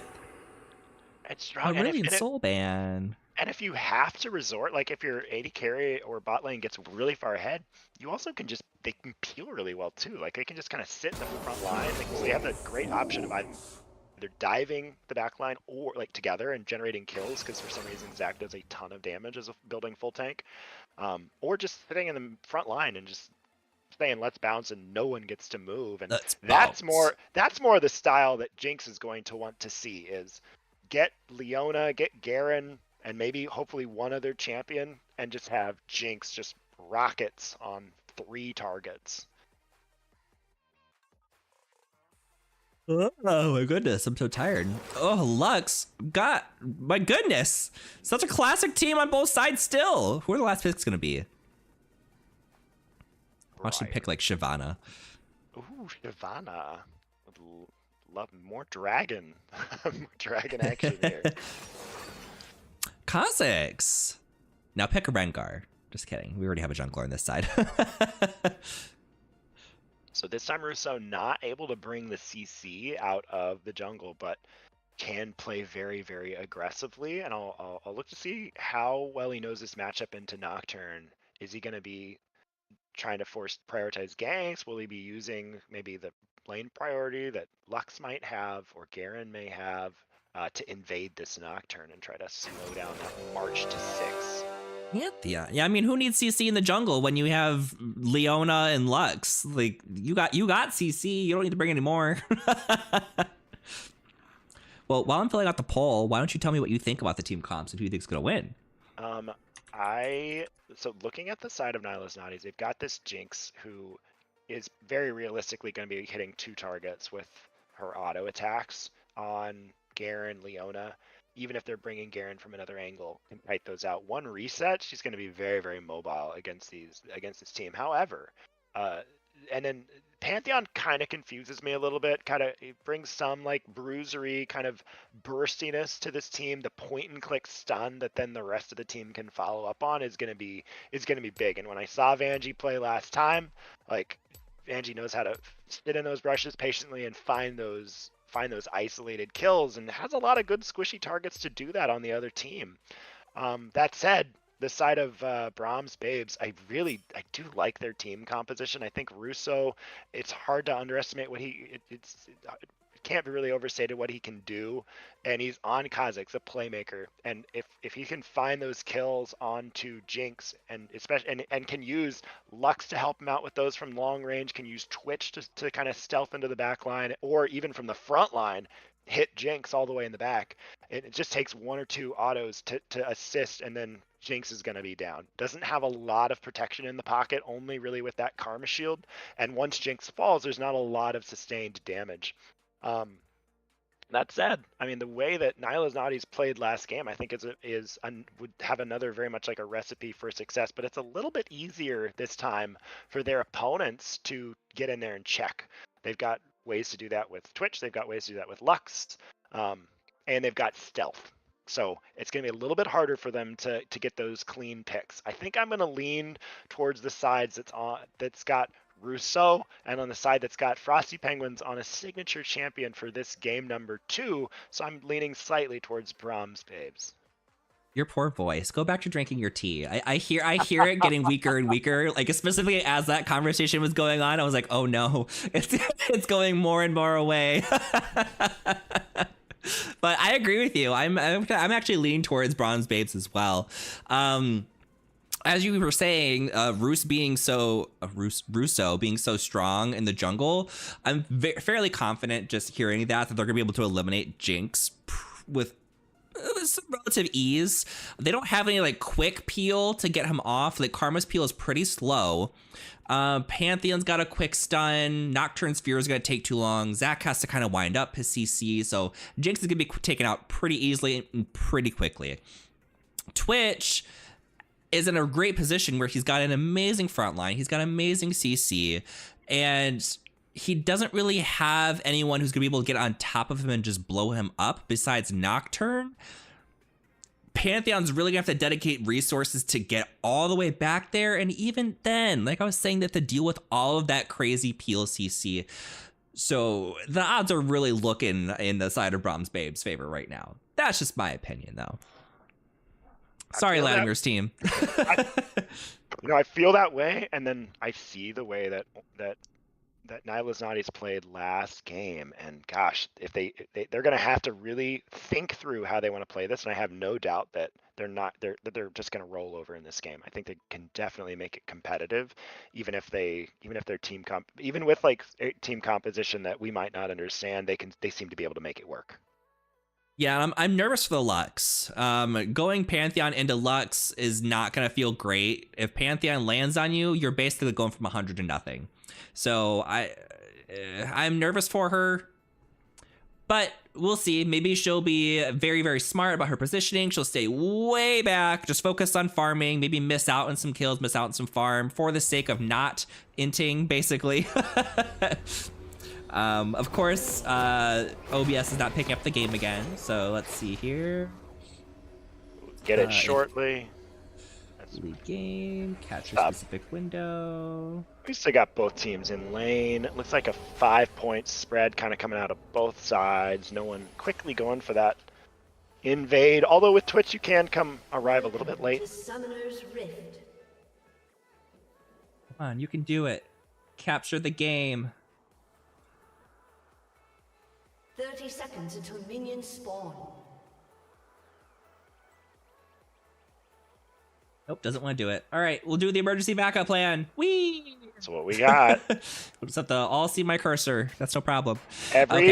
What we're missing right now, everyone just standing still in their respective bushes, staring at one another, all out of vision from one another. No one willing to commit a ward. No one willing to step forward into the river and show themselves. Twitch forgot to buy items. Uh-oh. He's like, I'm going back, guys. Don't worry. And he picks up a Doran's ring. Doran's ring. Oh, so interesting. I just had a game of Twitch where I felt like I got way ahead and then was perpetually out of mana in the lane, and I thought to myself, like, could I go ring? Like, I'm doing it on Smolder. Why can't I do it on Twitch as well? Do it on everybody. We all want mana regen.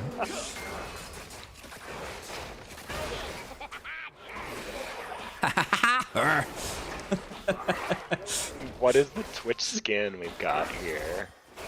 That is... Oh, it's the Swiftfoot one, or whatever it's called. Oh, like the D&D skin? Yeah. Amazing.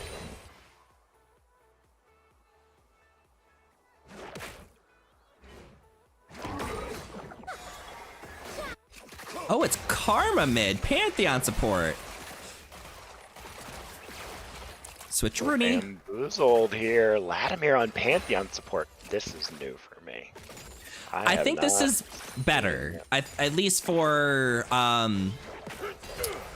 Nyla's Naughties. Karma going mid. No, this is better for Brown's Babes, because that Karma going mid means Lux can play safer, and they don't have to worry so much about getting absolutely obliterated down here because it's Leona. I mean, right now they kind of are. Leona's taking a beating. Yeah, Gray. Clinton and Lad showing off some synergy here in the bot lane. Very much willing to trade their HP bar away to get these incremental advantages, and they're using them so well. You're being not nice to Leona. That's a hate crime. Surprise, surprise! Nyla's naughty, being naughty in the bot lane here. Being naughty. Whoop. Slingshot. And until you're level 3 on Leona, you kind of just have to sit back and chill out. Our junglers might be running into each other here. Kha'Zix, what are you doing, girl? Both. Now, Russo's skipping camps to try to make this play, and they've brought down Garen. They have They catch the Karma. Not quite isolated for the isolation damage. The damage is being turned around. The fear goes up on Kha'Zix. Zac flies in. Garen taking a lot of damage. Barrier goes down on the Lux. She drops the snare. Slow goes down. Is it gonna be the fear? He gets it.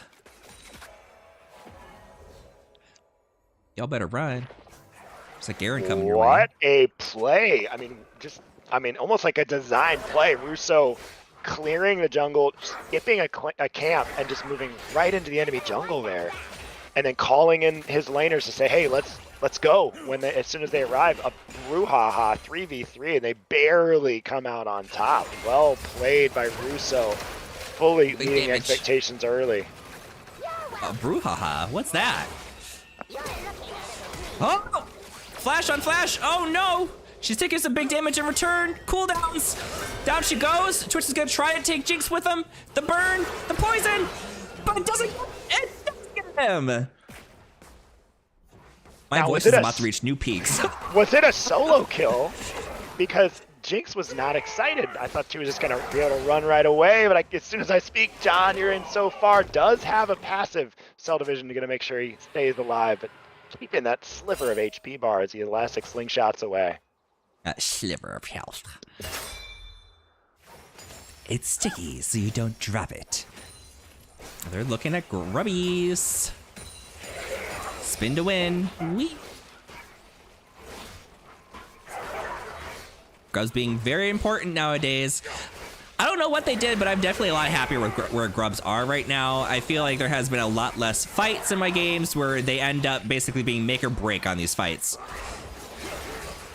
Oh, Lux getting caught out. She has no mana. The snare. Run for your lives. Take your objective and run. And run they shall. Oh, the snare coming down from the Karma. They got so much CC for that Garen.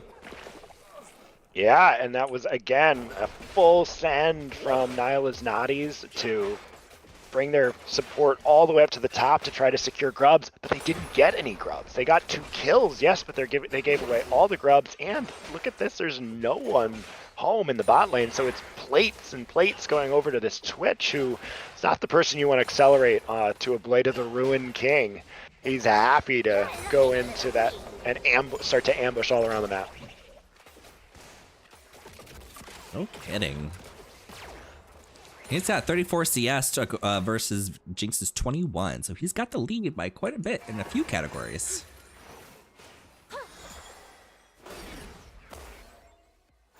And like I was saying, this Lux being able to farm very safely now. She's got 45 CS versus 24 on Karma, basically doubling her CS.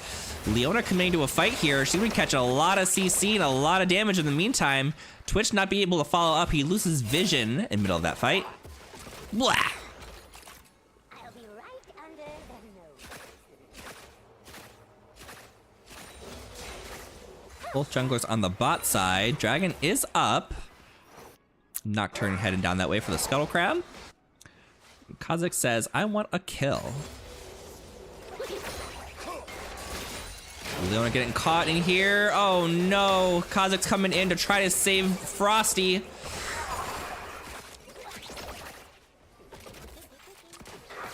There's such thing as isolation in the bot lane, so no isolation damage. Nocturne's gonna go ahead and start this dragon, maybe?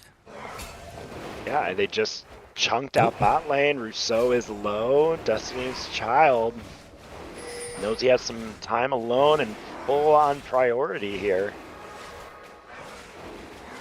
Can get help from both his mid and his bot lane if needed. Vladimir, so active, playing forward, finding the target. But look at the return damage there by Lux there, getting 2 and the shutdown onto Lad. And if they knew about this dragon, they might be able to do something here. They know that dragon's going on. They got a ward in there. There's Smite coming down just in time. Rousseau not close enough. I thought he did. I was like, that smite range is so long. If he was able to get it back there. It probably was in 50-50 range, yeah. He was smashing it so hard because I saw Kha'Zix walking up to it and then he just stopped as it was smited down. I was like, oh, he was waiting. Oh! Whack. Yeah, by Death Rocket there. Naughty's continuing to just collect kills around the map. Have you ever played Legends of Runeterra, the card game? I did play a little bit, yes. Have you played a Jinx deck? No. Jinx deck is so fun. You literally, the whole strategy is emptying out your hand, and when you empty your hand, you get a super mega death rocket every single time, or once per turn you get one. So you basically just shoot death rockets at their nexus, and they deal like 5 direct damage and basically blow up their whole team. I love Death Rocket. I think it's more interesting in Legends of Runeterra than it is here. It's just like a big old missile here. It does sound fun, although I think we'll be seeing plenty of Super Mega Death Rockets this game. My favorite is when they're like cross maps, snipes on the enemy laners. Ooh, what if we had a Legends of Runeterra league? Or tournament at least. That would be fun. Ideas flowing.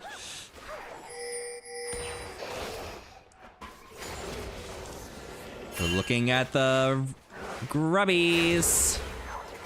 Taking 1 away from Brahms Babes. Brahms Babes said, those are mine. We can still get 5.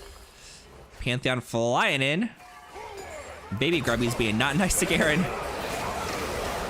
Water spout. Diving straight in for the Lux. Oh, the Kha'Zix is there to return the damage, though. Garen goes down. Leona's tanking her way downtown. Kha'Zix trying to get in there. Doesn't quite have enough damage to take down the Zac. Now he does. Passive goes down. Is Karma gonna be able to save him? I don't think so. Down goes Zac. Oh, tanking all the way down to 0. And unfortunately for Nyla's Naughties, that time not bringing up the AD carry to commit, and that means Rousseau is going to try and collect the grubs and can equalize that here. Oh, they're still saying no. Destiny's Child turning around or on respawn here. Turn the grubs around. They want that one more. That represents 5 here. They need it. And he comes. My English. I'm like, I'm saying a word, and the word didn't come out. He secures it. That's the word I wanted.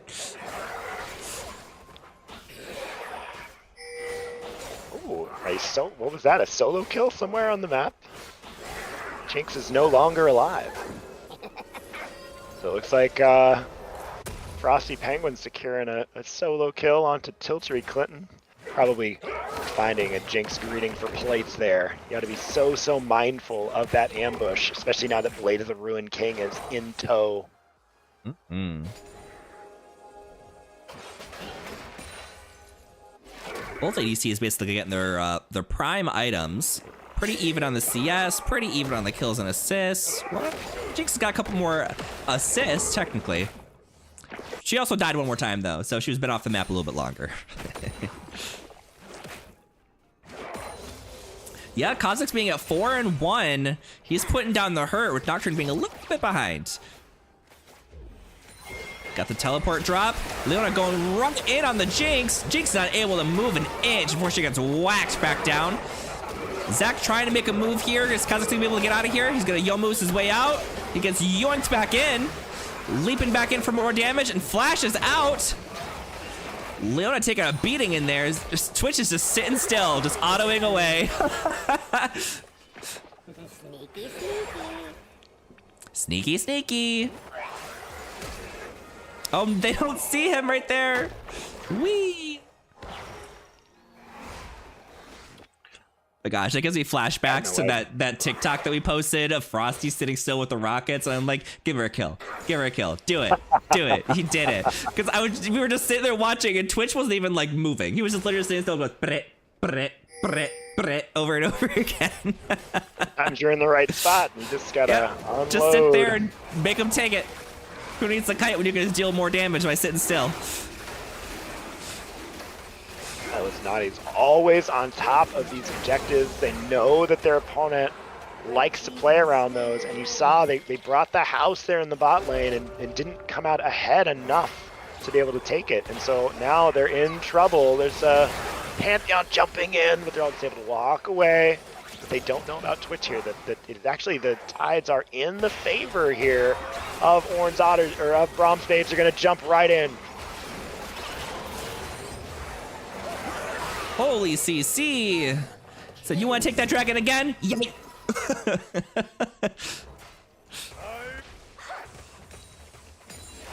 There's about a 5K gold lead favoring Brahms Babes right now, being 13-8. And the 5 grubs versus 2 dragons. Which would you say is more powerful, 5 grubs or 2 dragons? Oh, without a doubt, 5 grubs are more powerful than 2 dragons. I mean, the power in the 2 dragons is that you're just closer to securing that soul. I don't think that it really is going to edge it out until they're actually at soul. It gives you such tremendous pushing power that the minor stats from these are, I think, relatively inconsequential. Yeah, I would definitely say these 5 grubs, like the pushing power is quite insane. The Ocean Drake is giving 2% missing health every 5 seconds. And then, what's this other one? Is that Air Drake? That symbol looks weird. It won't let me hover over it. That's not Chemtech Drake, is it? I can't tell. I believe that's Chemtech. What does that one do besides the soul? I don't know actually what the smaller ones do. That's fair. All right, we got a little spinning going on here with Zach. Kha'Zix's getting thirsty. Destroyed. Fight breaking out over here. Oh, Twitch is about to ambush on the bot lane, looking for that Jinx. It's pushed way up. Oh, revealed himself though, just gonna cut the wave. I guess both ADCs don't want to see who wins that 1v1 right now. Nope. Too much on the line. Uh-oh, don't get caught, Tiltry, don't get caught. Ooh, they're gonna focus on the Pantheon. Kha'Zix is looking for that Jinx. Blink, blink, blink, blink.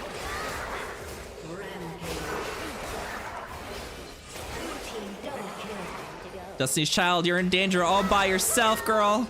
Run. What a And spread that out fight. Yeah. That fight was a good example of what I was saying. There's not a whole lot stopping Kha'Zix from getting back to that Jinx. Karma was in the way. Karma was putting it down, but he was right there making Jinx run for her life the entire time. And then Twitch was able to show up and take care of her when Karma was trying to take care of Kha'Zix. So that Jinx has got a lot to deal with. And her team was too distracted to be paying attention to her at that exact moment too. Pantheon's putting down the hurt on him. So they gotta kind of take care of him because he's right in their face. And he's putting up the shield blocking half their abilities. So Yeah, it's tough being Jinx right now. I feel like you're gonna need to start committing. Oh, and Oh, Vladimir no. just jumping right in there, and Frosty Penguin's nowhere to go on Twitch. I really think that you're gonna have to start thinking about using Nocturne, using Zac as more of for peel for your Jinx. If Nocturne is flying out there into Lux, flying out there because he's probably not finding Twitch early. So like Nocturne's been using most of the ults on Lux, and Lux just is shield snaring and running away. And so even if you're finding that kill, is it important when you're leaving your Jinx alone? So I'd almost like to see this paranoia holding it to maybe jump onto Rousseau on Kha'Zix, because if Kha'Zix gets feared with a Jinx nearby, that Kha'Zix is gone. Once Kha'Zix is gone, a big part of your threat to your Jinx is eliminated, and so now maybe Jinx can open up with that big AoE rocket and win a fight. They've got to start rethinking how these fights are going, because right now their game plan has not been effective. Yeah, maybe you hold on to that paranoia for when Kha'Zix is trying to get, is back there basically, and then just get rid of his vision so he's not able to actually secure the kill for a few seconds, so they have the opportunity to turn back around and get to her. Poor Tiltery. Poor Tiltery. And now both sides kind of even as they move on to this. Ooh, as this dragon. Triple Wheel's gonna try to put on some damage. Goodbye, Elastic Slingshot. It's away from them. They have moved in to the river, so they have full control here. But look at this. Rift Herald going in and get a hit on the mid turret.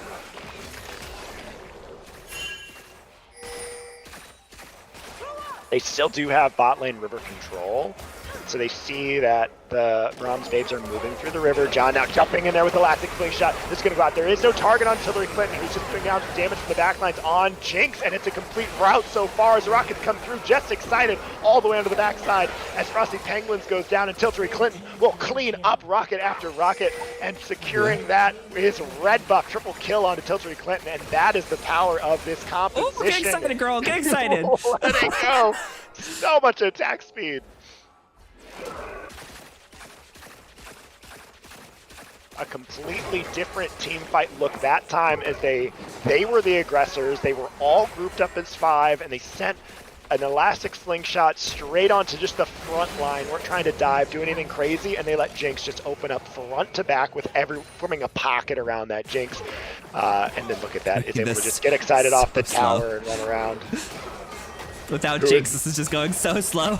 Yeah, they do have the time, so they've secured this, but if they hang around too long, they're going to lose this. Now Lux in Smite range, the Smite's not here, secured, but now a second fight you're going to have to win, and you are out of resources. Frosty looking for one. They do manage to get Leona, so getting excited is Tiltery Clinton, but they're full on trying to get there. But now that's 2 secured. Finally a shutdown onto that Jinx. So, wow, you're right. They were not doing that quickly whatsoever.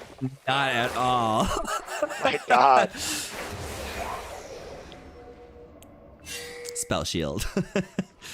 So I got one of those too. Look.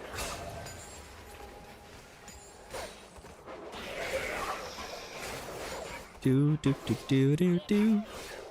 It's me. And that does put Nyla's Naughties to 3. So even though they're down 3k gold, they're at 3 dragons here.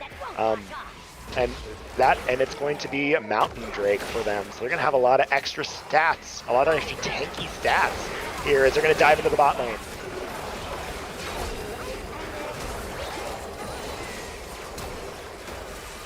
Rockets. Oh, 2 invisibles. Ooh. Dropping the snare on the Leona. CC the CC master.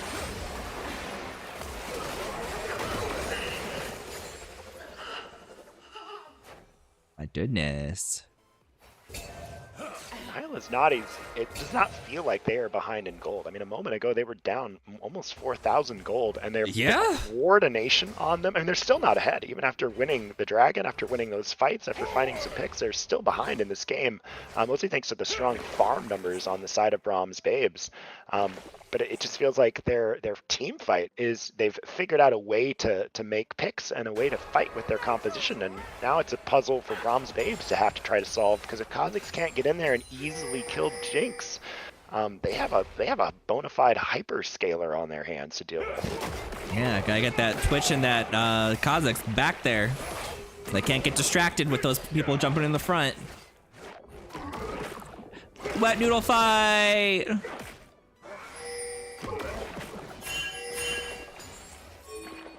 They see Twitch coming. You may be invisible, but they saw you way earlier.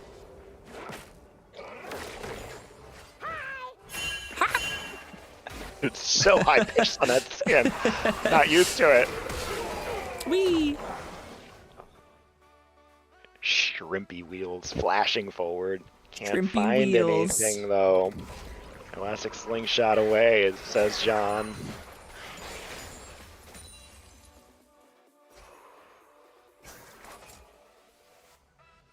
And now Runan's Hurricane being finished on top of that Kraken, and Blade of the Ruined King for Tiltery Clinton. That is a lot of just AoE damage, on hit damage.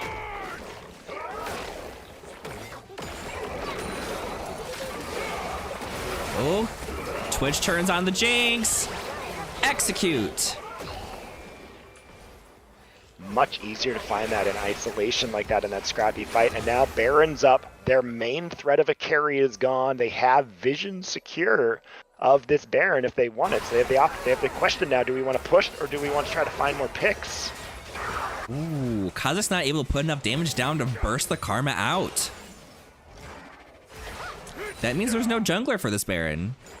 Yeah, I think Baron is now off the table. They're just going to try to push lanes, and unfortunately the push quickly stalls out there as Nyla's Naughties does a great job to stay alive and find that reverse kill.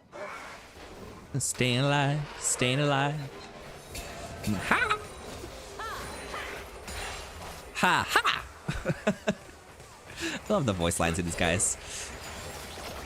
Ooh, Leona getting caught out hardcore over here. Jinx taking some big damage from the Lux, but it's not quite enough. Where's the Pantheon going? He wants that Lux. She's gonna flash out to safety. So now with all of the chaos, suddenly Nyla's Naughties are in position to put a ton of wards down and take full control of the bot side of the map. So let's see. That's their soul. Yes, exactly. Let's see how Brahms Babes, they know they need to do something for this. They could try to give it away and take Baron as an option, but I really feel like that you don't want to just give a Mountain Soul away from this team when you're dependent on sniping out squishy targets. Absolutely not. You don't even want to give Brahms Babes hope of getting to a soul. Okay, ambush now used from this Twitch, so if they don't find anything, he won't have stealth available here. And Nyla's Naughties super patient. Going right in onto the Lux. Dang. Separated for just a minute, and she gets absolutely pulverized.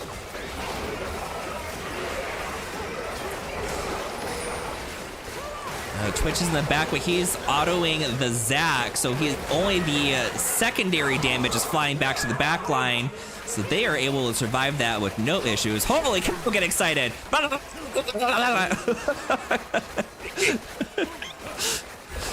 Yeah, the switcheroo there to the machine gun is definitely as advertised. So much attack speed once you get excited there. My God. Yeah, if you're Brahms Babes, the front to back team fight is not where it's at. You've got to do what you did the fight before last, where you are bringing in your Twitch and getting Twitch to open up from the side onto Jinx. It almost means that you've got to sit behind in like a bush or something and wait to stealth in, because he used it so early, which means he didn't have it. So by the time the fight actually broke out, he could not get to the back line without being spotted, so I had no choice but to just front to back there. Yeah. Can't let the Zac be a distraction. Everyone just needs to run at the Jinx from a different angle. Oh, ooh, you might not have enough damage to take her out, but the laser comes to save you. Sniped. Okay, shut down onto. I mean, Lux is a strong target for that too, because that is another option to get a big hit of damage onto Tiltery Clinton, who does play this like very, very high, like aggressive style with lots of damage. But you're probably not going to see like any sort of a defensive item on Tiltery Clinton, and so which means that you are a little bit vulnerable to if you eat like a final spark off Lux in the middle of a team fight. That's half your health. And so that does put you in kill range to this 9-kill Kha'Zix, to this Twitch finding you on a flank. Watch, now that you said that, her last item's gonna be Kaner Crookerin. But no, she does grab the Cloak of Agility, so. I'm not sure there's a lot of defensive items that build out of Cloak of Agility, so. They're just waiting patiently. I don't think they have any clue of where anyone's actually going. They're just praying someone shows up. Yeah, they know, they're hoping that there's not a ward. I don't think they actually swept the Baron, because little do they know. But here's Wheels deciding to face check, and there are 4 members right here. Flashing away, has a berry to use, but I don't know if you're going to get there before the fear goes through, and it's going to completely go down. Said, okay, time for Baron. Whee! Yeah, here, get excited and go do Baron.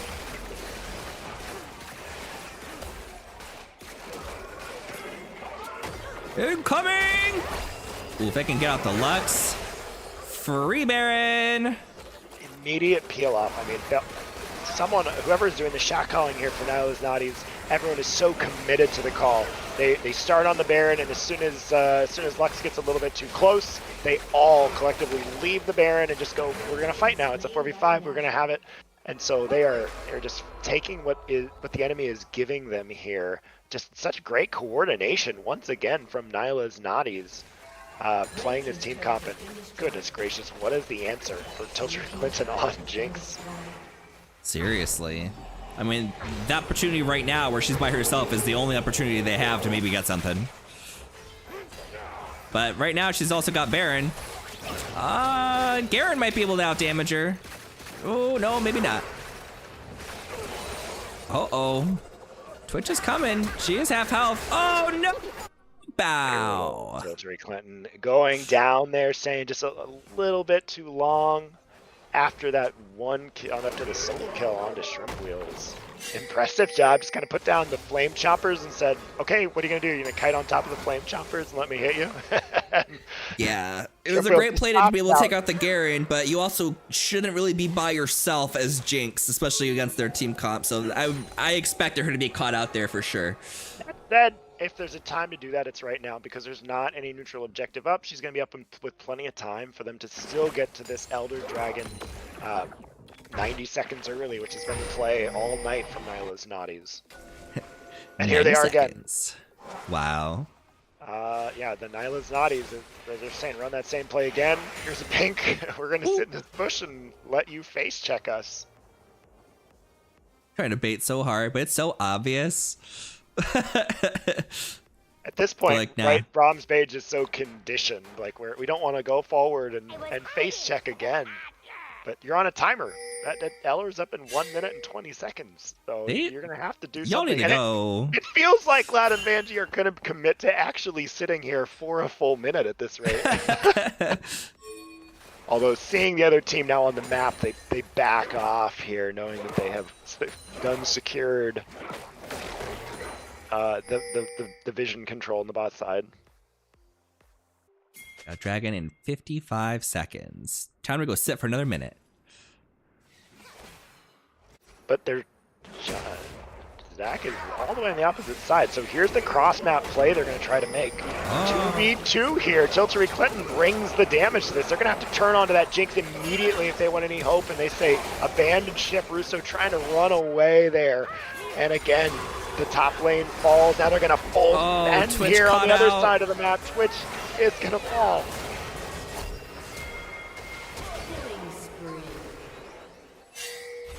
And Twitch got right into melee range, appeared, and then sat still to do the autos. Like, oh no, you're not a melee champion, girl. Yeah, it's one of those kind of oopsies. As soon as you open up, you realize I'm in Surprise! the middle of your whole Oh! team. Their whole team's here. Surprise for me. And it does feel like you have to try something, though. If you are on the side of Bronze Babes to make a play, they tried to cross map and then, oh no, unfortunately, Jinx is there on the opposite side of the map, not near Elder where they probably expected him, but how can you know that? The vision control once again has been dominant for Nyla's Naughties, and now it's earned them an Elder Dragon. And the game. And the game.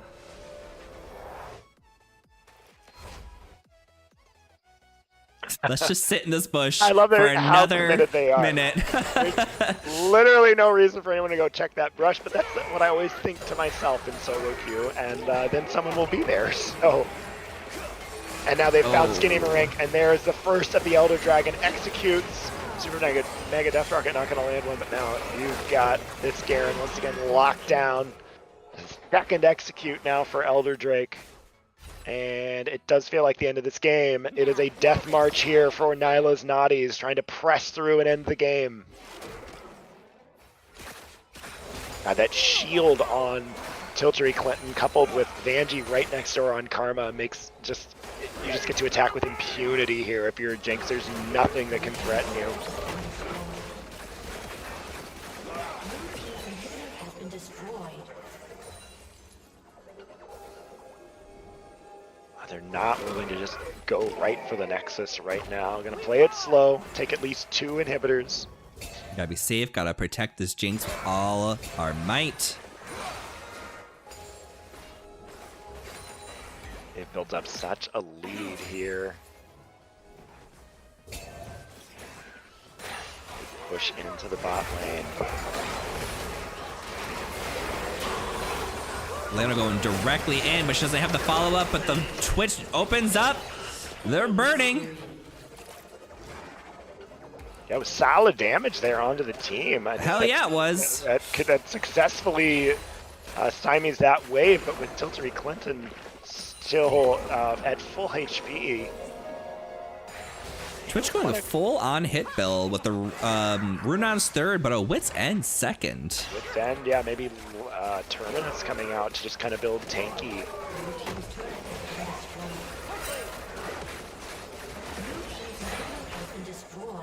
Oh, they just take a brief respite. They lost all that HP, but now it's right back. And now Frosty Penguin stepping too far forward becomes the third victim of Elder Dragon. But there is your damage now gone. And you see all 4 members immediately turn their backs to the Nexus and start to run.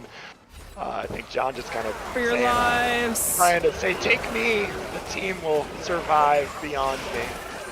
Oh, he Elastic Slingshot's not quite charged enough to get over that wall, though. So, Imagine if his blob went to the other side of the wall. And it's just on. He's back. Guess who's up. back? Just kidding.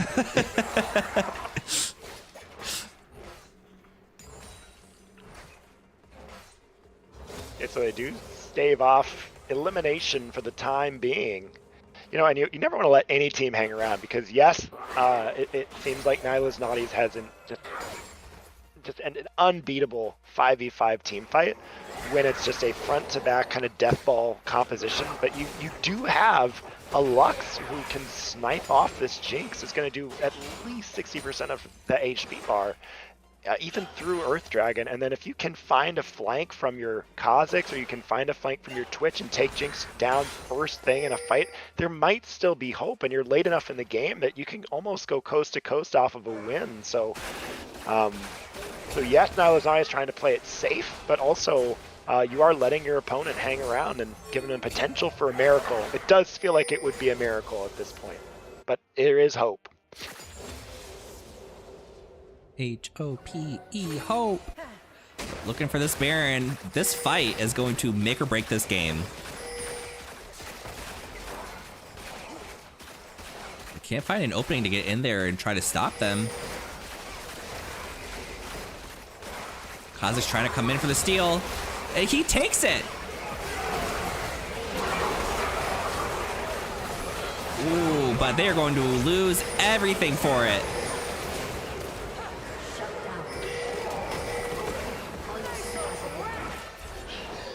Red team double kill. Gotta teleport into the base. Go, John, go! Yeah, John on Zach. Win the definitely quail away on one turret here. Well. Any Marink, I don't know what you're going to be able to do. Getting the root. One turret, now two are going to go down. You just have so many Pat creeps. those KDAs, pat those And now Pansy's KDAs. arrived, and here is Tiltery Clinton, who will pump in the final few auto attacks to drop the Nexus here.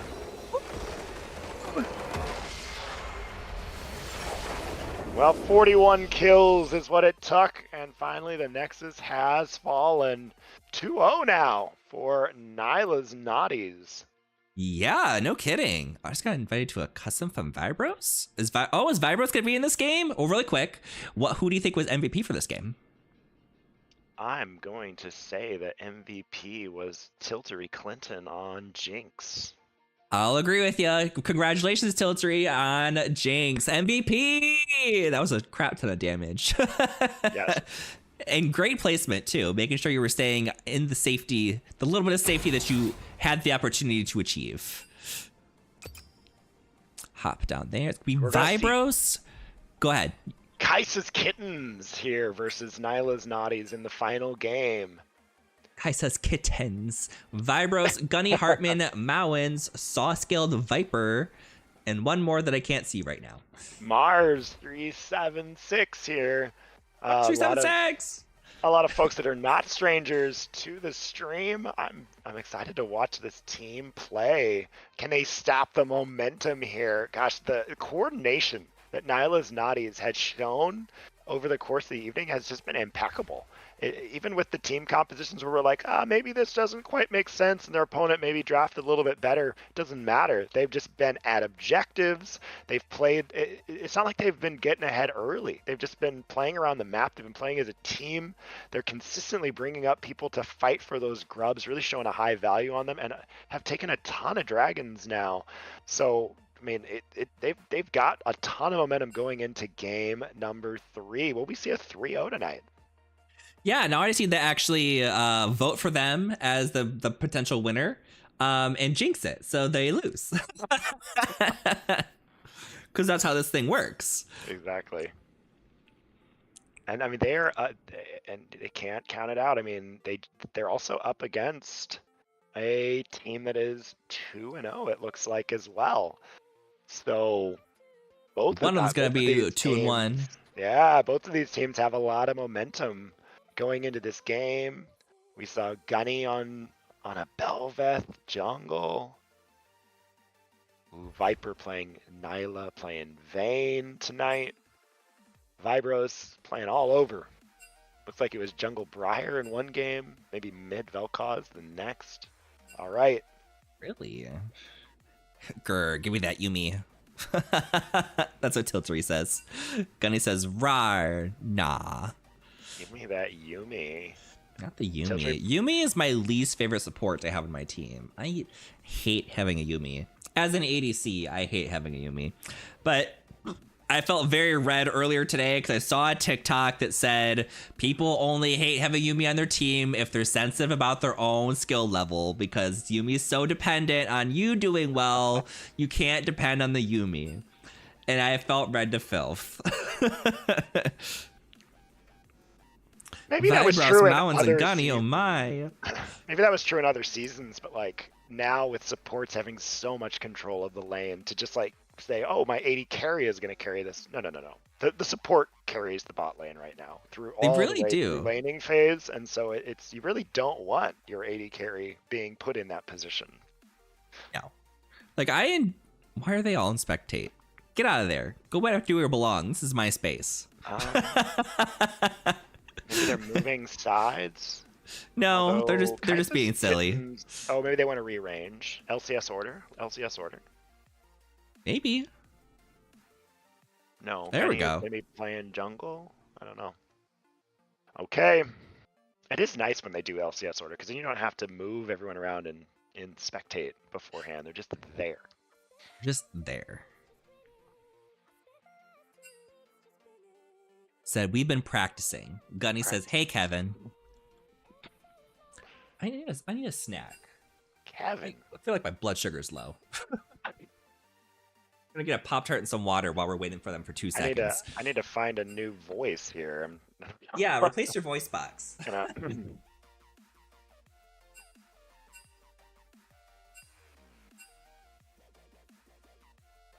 Battle for 3-0. Gunny. Hartman calling it out in the chat. That's exactly what it is. These two teams. I mean, it's the last week of the season. Everyone wants to go out on a 3-0. I can already say that it's hard to not. I feel like the team that you spectate every week it almost feels like the home team. It's hard to root against the home team in a game like this. And at this point, I feel like no matter what Nyla's, Nadi's drafts, I feel like they are going to have an idea of how to pilot it, and they've proven that throughout the course of the night. But they are against some tough competition here, as all these players on the side of Kai'Sa's Kittens have been around the league a long time. They know on each other. They play with each other a lot, and so there's going to be strong synergy on both teams coming into what's going to be the last game of the regular season before invitationals. Although I would not be surprised if we see some of these players next week at the invitationals, actually. And so if you haven't done so, last night, please go on there, fill out the form, and vote for them matchups that you want to see. Who did you enjoy playing against, or who was a terror to play against, or who did you enjoy having on your team? Go and vote for them. It doesn't even or who was just a joy to play with. That's what we like to promote into the invitational. So please go out there, fill out that form. Plus, it makes you eligible for prizes. So at the end of the season, they'll spin a wheel. They don't give an award out for like, oh, who had the highest, who had the most KDA, or who had the best KDA, or who had the highest win rate. We give out awards at random. We'll spin a wheel and say, okay, who had the most wards placed this season, or who died the most this season, or maybe it will be who got the most kills this season. We don't know. We let fate decide, and those are our winners. But you do have to fill that out in order to be eligible. So if you haven't done so, go and fill that form out. Give that feedback form out, and plus it just helps us as an organization grow, learn from each season. We try to just continue to do this better and better, and it sets our next season up for success. We are going to start that season right after C2E2. It's an incredible event. Definitely plan on joining us at that event. I think the dates are in April 26th to 28th this year for C2E2. So if you can, definitely is C2E2. I've heard of it, but like I don't know what it actually is. Yeah, it's the Chicago-based kind of gaming and comic convention. It's been here for a number of years now, and anything gaming comic related they'll have there. It's at McCormick Place, which is a gigantic convention center, so it's always a lot of fun. There's people selling any gaming nerd gear. There's people running D&D. There's board game companies that are out there advertising new products. There's lots of comic book things. You can buy comic book collections. You can just browse and see what everyone's got. There's people there in cosplay. It is always just a really great time to go and kind of just check the event out. And we'll have a space there, and with, I'm sure, more details to be announced. So. We need to have Power Bottom Barbie attend and wear their Miss Congeniality sash at the booth. That's a great representative of exactly what that what that award is all about. I'm quite strong. A Nyla ban from Nyla. They're not going to let Nyla be naughty to them. They're going to ban that out. Come on. What's the worst that could happen? Now, 4 ADC bans. Doubt is the greatest enemy. Master Yi taking that away from the jungle. Not sure where it looks like they're willing to flex Vibros into jungle if Briar's left open. So we'll see if that might be a route that they're taking. Zyra's still on the table now. She they is. decide they need to ban out Tiltery Clinton, who has put up a lot of kills tonight. Wow. Is this what Go, we call Briar. strategy?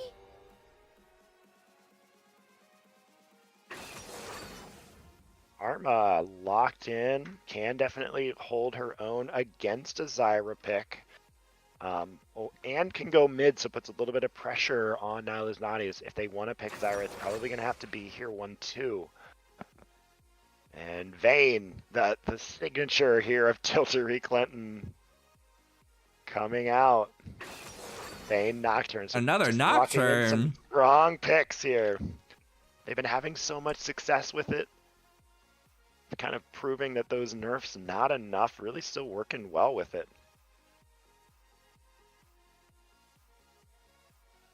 What counters Vayne? Anything? I mean, right now, Vayne is just in a strong spot. I mean, her ability to just take a lot of points and tumble early, like even when she's outranged by something like Caitlyn, she can just tumble forward and trade in. The closest thing to a counter would probably be like a outright lane bully, like Caitlyn. I think right now, Senna and Twisted Fate would probably be your best two options against Vayne. Senna is just a lane bully, which Vayne doesn't like, and then provides that sustain, can shrug off the tumble poke, and then obviously Vayne hates being CC'd, so Twisted Fate would be an issue, I think, for her. But yeah, other than that, I think that she is just pretty solid in League of Legends right now. No one can really threaten her laning phase, which historically has been her weakest part of the game. And then she just goes crazy in the mid lane, or in the mid game. It's BMat11 says, why do they have to ban Briar? I want to see Vibros dance around the map with her Briar toes. Highlight says, hey, down in front. Not Brian, her toesies.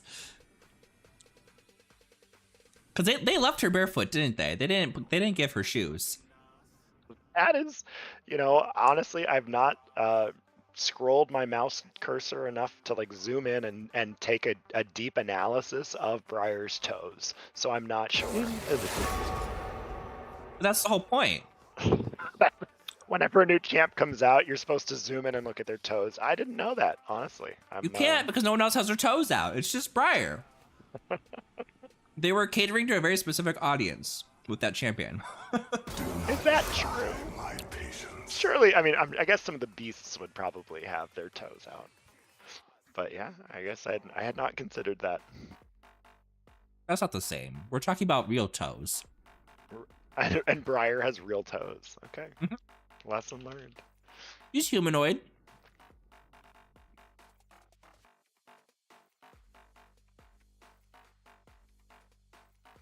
Annie in the mid lane with a Nami on the Vayne. That's gonna be a great combo. Yeah, that is so strong. Even with Nami receiving some nerfs to her laning power, this is just a very, very good lane.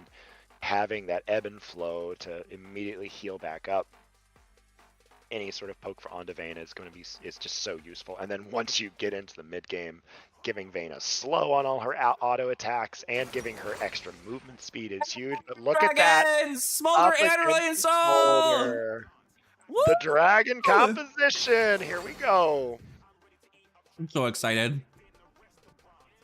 Braum can take away that Nami there, the tidal wave from Nami. So maybe trying to deny some kind of disruption.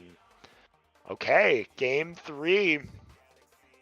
The double dragons is so scary. I was ready to just immediately throw it to Nyla's Naughties for a game 3 because of how they've been playing and the draft that they came up with. But that double dragon just brings me pause. Brings me pause, not toes. Pause. No toesies. Well, I mean, based off the comps that you're looking at, who do you think's gonna win? That's the real question. I think that based on these comps, and based on the comps and also what I've seen, I think that although I love the double dragon composition, I think it scales really well. I also think that Nyla's Naughties has some really solid answers to this. And yes, they've got a Braum, but what is Braum actually going to be shielding? I only really see a tidal wave here that's super important that Braum's going to be able to stop. And so I think Vayne matches up really well into Smolder. Smolder does not like to get isolated in the 1v1, and so it's difficult for Smolder to go and farm a side wave, because if it runs into Vayne or Nocturne there, you're not getting away. And so I think that this could be difficult. I'd be curious to see what build that Smolder goes. And then the mid lane, Vanjie's having a really successful night, not giving away anything easy in the mid lane. And so I feel like with Annie, you have the ability to stun targets, to start things, and to make sure that Aurelion Sol can't like just sit back and play safe. And so I think I'm leaning for Nyla's Naughties to give us a 3-0 tonight for what might be the first time all season. Yeah, looking at the chat real quick before I go into mine, they do not call me Tim, says Dragon Paws, question. Gunny Hartman says, honestly, 2 dragon advantage. And then Walk for Miles says, Braum can block Vayne autos as long as he stands in front of Smolder. Like if Vayne autos Smolder, but Braum is in front, it blocks. So that's definitely gonna be helpful. And as much as I wanna say, I'm leaning for, I already forgot the other team's name. It was Kaisa's Kittens? Kaisa's Kittens. As much as I want to say I'm leaning for Kaisa's Kittens because they're playing Smolder and Aurelion Sol, I don't think their team comp is as strong as Nyla's Naughties. The Vayne hypercarry is going to be a problem. We've seen Tiltree play twice today and in the past. She's very consistent in maintaining her placement, having a great KDA. So that's going to be amazing. On top of having, holy cow, like crazy CC team fight with the Malphite ult, the Annie stuns. Nami is super ideal for giving Vayne the extra damage that she needs, and Nocturne being able to pick off those slippery targets. So I think that's a really great strategy over on Nyla's Naughty side. I think it's going to be the easier strategy to implement versus the scaling that Kaisa's Kittens is going for, specifically because they don't really have like a crazy front line.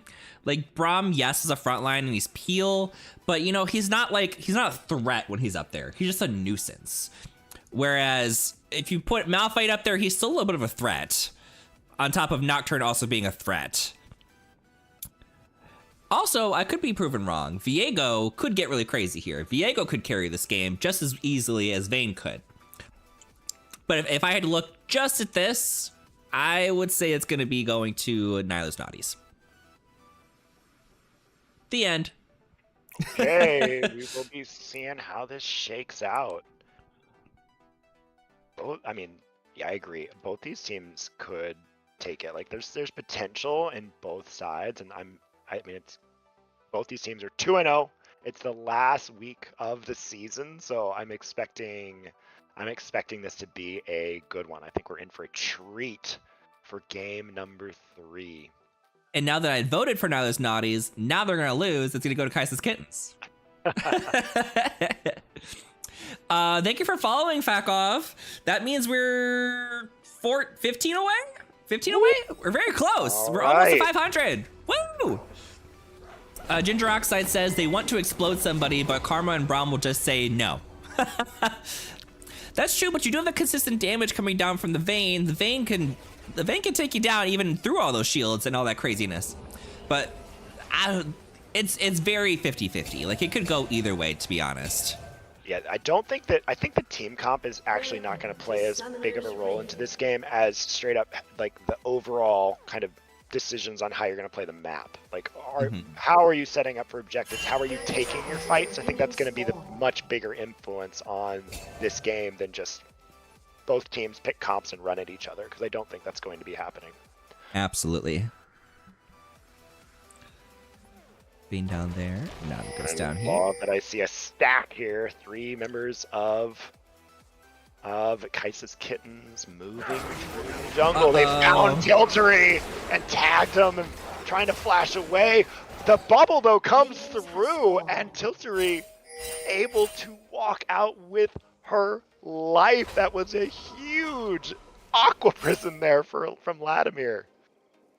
Yeah, not gonna have Flash in the lane, and they're gonna be missing a couple CS, but hey, at least you lived. That's what matters. Rather have that, I think, than the death. They are committing to making this first few camps for Destiny's Child. Excuse me, ma'am. This is Wendy's. And stealing away that blue buff, and Kung Pao not gonna be able to. Is it gonna reset? Make it on the other side. Oh, it resets. It's only gonna cost him a few seconds, so. Right. In seasons past, that might have been game ending, as it would have just rapidly gotten to full HP. Fakov says, we should be getting you to 500 easy. I know, we're so close to 500. Guys, if you aren't following us already on Twitch, please, for the love of God, follow us. We're so close to 500. Please, I beg of thee.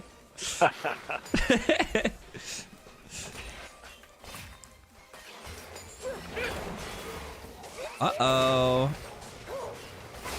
Ignite already getting dropped. The ghost popped.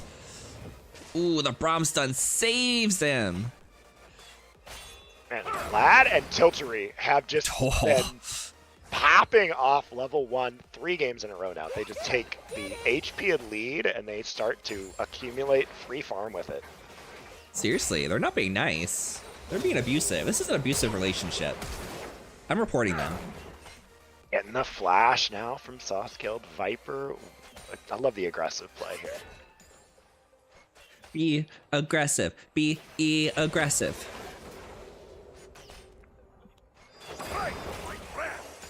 Strike, my friend.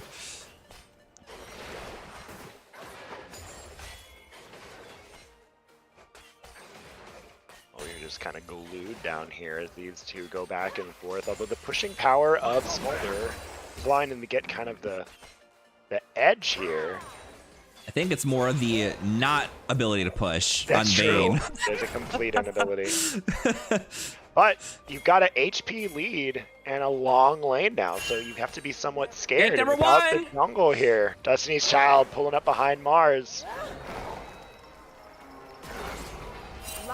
Fear comes down, connects, but John not really in a position to follow up, so Mars just walks away. Back to bot lane. Bubbles. They've dared to come forward, and all this little damage is just piling on. The healing that the side of Nyla's Naughties have is just putting them ahead, but now they know that the enemy jungle is in the vicinity, but they're still choosing to be able to go up. They don't know that Viego is not here, but they're just continuing to play aggressive. Be damned. They want Vibros. Vibros is like, no. Viego looking here. He was trying to get Vibros' attention, but Vibros was busy.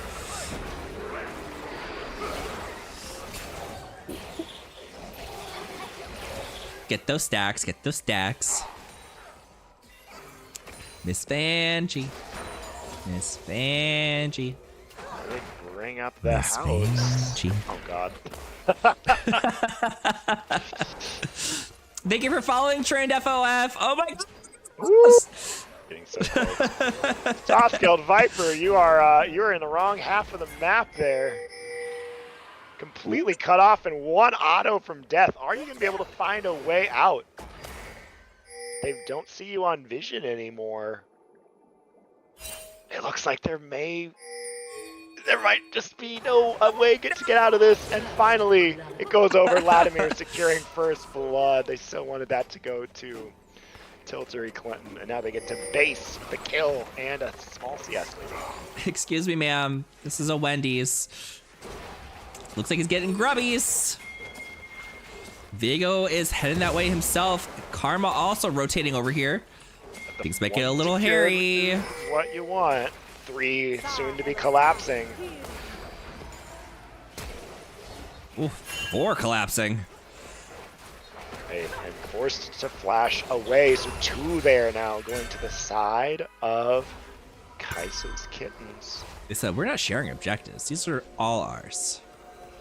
Do that first dragon up.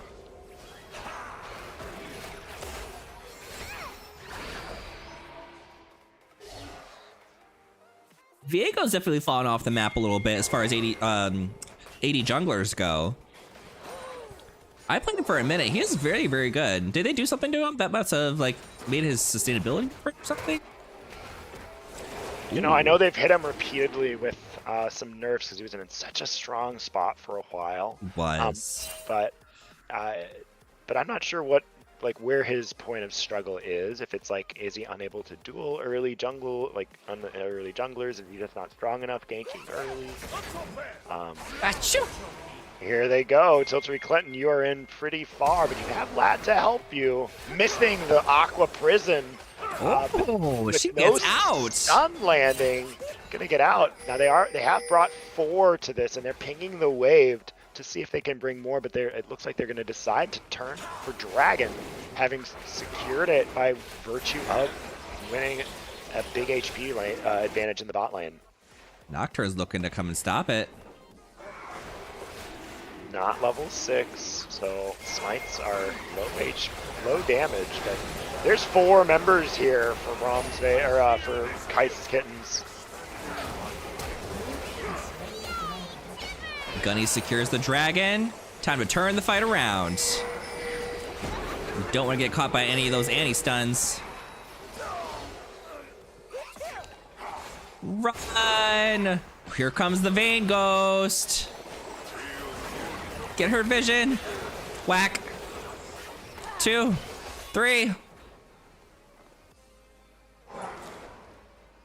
Well, that's about as good as you can hope for after having lost that first dragon, but then getting a few kills getting a kill onto one of your important carries is pretty good. But did lose a lot for that. Smolder got a clean crash and now up in CS. I'd be curious to see how Smolder's stacks are going. And Aishin now in tow. So maybe an Essence Reaver AD build here coming out of bot lane, Smolder. We've got him at 39 stacks. Walk for Miles says he's kind of dependent on what the enemy champs are and how he uses them. That's fair. On the Viego, is that what we're talking about? I believe so, right? Yeah, gonna get a lot more value if the champs are...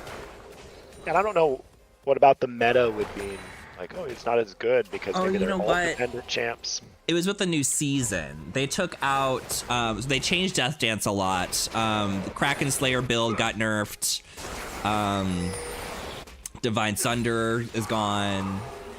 There was like a couple items that were like super you had to take them when you were playing Viego, and now basically all of them are gone or changed. So I see why he's fallen off quite a bit.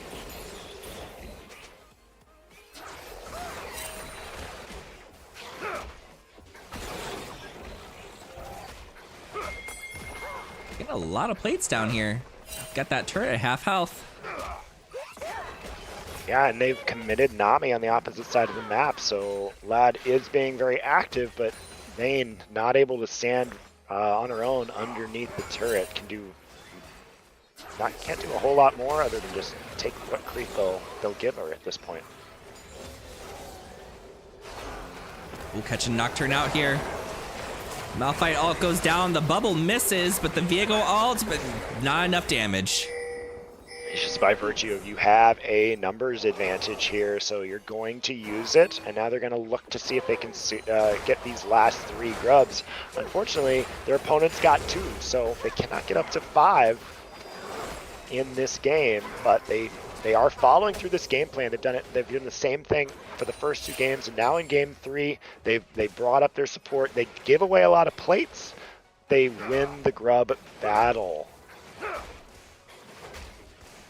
And I love that on the opposite side of the map that Sawscale, Viper, and Malins were immediately ready to threaten Tiltery Clinton with an all-in. They were not just going to let Vayne sit there and free farm and turret. Got her low, forced her back, and look at this discrepancy. We're 10 minutes into the game, 30 farm. This is by far the lowest that we've seen on Tiltery Clinton, so it's going to take a while for this Vayne to ramp into this game, and they're going to need it. He's only going to have to farm champions, don't you worry. Oh no! Poor Tiltery. Yeah, Gunny arriving. Nami is close, but is Lad on Nami going to arrive close enough? Not enough mana, really. Maybe enough for one She Aqua run! Missing it. The mermaid falls, and now they let Tiltery Clinton get away. Finishing that recall The under turret. mermaid falls!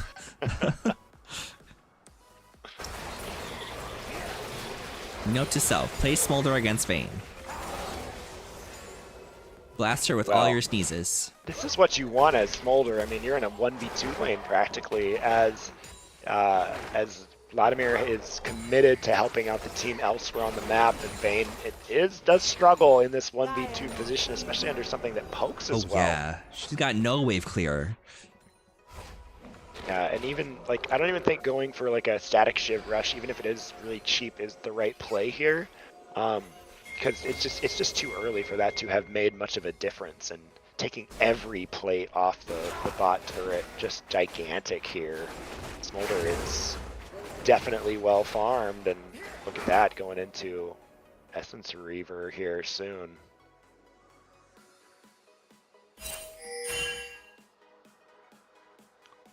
I love that Mounds is always glued to the Smolder and not letting him be by himself, because Smolder does not do well by himself, ever. Who's gonna get this dragon? In a rare form, Nyla's Naughty is not here well before spawn. And They're tilted. Top lane. Looking to find a pick early. Vibro's going to be very low. Banji flashing forward and getting it there with that final, I think it was the Q, the disintegrate that hit. And here, now they have numbers and they know it. They're just regrouping. Got numbers and we know it.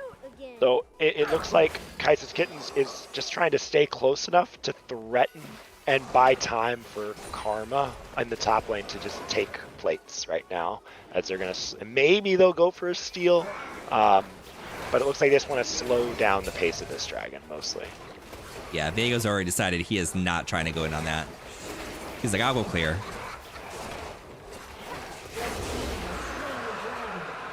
Smolder will get some snack stacks. And then burning the teleport to get top. I'm not sure if Mars was able to get any plates. Certainly was left alone in the top lane with a lot of free farm. So good commit there.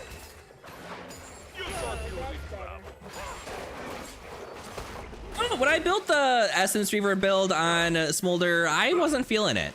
I don't feel the crit doing a whole lot for him. No, it does feel like he needs the AD scaling. They're changing that next patch. I think his flap is going from crit scaling to AD scaling, and I think they're adjusting some of the AP AD scalings because you see that. Although it's, I kind of feel the same way, but maybe that's because I got used to playing him more tanky, and so I was getting too close to the action. So then when I tried the AD build, I was like, oh, I'm squishy. What is this? Squishy and not doing as much damage, which is weird. Yeah, the flap doesn't really do much of anything. It's really just for the mobility. Unless you're playing an Earth and then you just spam it for the stacks. Yeah. Stacks. Big fight here. Brum trying to survive. He's gonna take the fear. Viego's trying to turn it around. Here comes the Nami wave. Ride the wave. Man, this back and forth, they are just literally moving left to right, in sync. Now, they've made no real progress, though, either team, and now Smolder is back to coming to this fight. So if they don't see this coming, this could be a 4v5. Malphite's got that ult. He's got them all together. He just needs Annie to get there so she has some follow-up damage. They are walking into a 4v5. Sasuke Viper has arrived. Bomb coming down. Destiny's Child jumping right onto the Smolder, who's able to flap to the wall. Now they're trying to, Gunny trying to dive into the backline, but Vladimir peeling so patiently. They're a lot. So now it's a 4v4, but all the resources have been used. They're still going to continue to fight over this Rift Herald. So winning the 4v5 there is Nyla's Naughties, thanks to the vision and the well-played ultimate from Destiny's Child. I like how Vayne's just like, you know what? I didn't get to farm all game, so I'm gonna farm right now. Smolder thinking he's gonna do something here. You're crazy, girl. You don't want to be here alone. Just says, I see four people stacked up. That's 4 stacks for my shoot. Shoot. Vayne finally getting to the turret, gonna give it a little tickle, and then has to piece that back again. That whole sequence was huge for Nyla's Naughties. It felt like they were on the ropes. Now they've capitalized with some kills. They secure Rift Herald, and they secured multiple minutes of free farm for Vayne, who was 20-30 CS down, and now within 10 of this Smolder. Oh John, where are you gonna go? Oh John. Oh, the turret reset. Nice. Also, hi, Kuro Nico229. How are you? They were first time chatter. And then Gunny gave a tier 1 sub to Walk for Miles. CMSA eSports says, oh, I'm Gunny. Gunny is playing in this game. And I think the person texting on CMSA eSports is also playing in this game, so... Yeah, I'm pretty sure that's Latimer. And so they're all just chatting while they're playing. A full commit here to the stream. I love it. No kidding. Gunny says, at CMSA eSports, hashtag Pearl Strong. Uh-oh, Tilt3 disconnected? Pause. Okay, so maybe they were going to pause when they were sending all this stuff. Oh, okay. This makes sense. Yes. Walk per Mile says, thanks for the gifted sub. Vibros Gaming says, what game? Ha ha ha. We just got here. Leave us alone. I mean, what a moment to pause it too, because you've got Dragon coming up in a minute. You have, no surprise, Nyla's Naughties with most of their members pointing directly at that objective.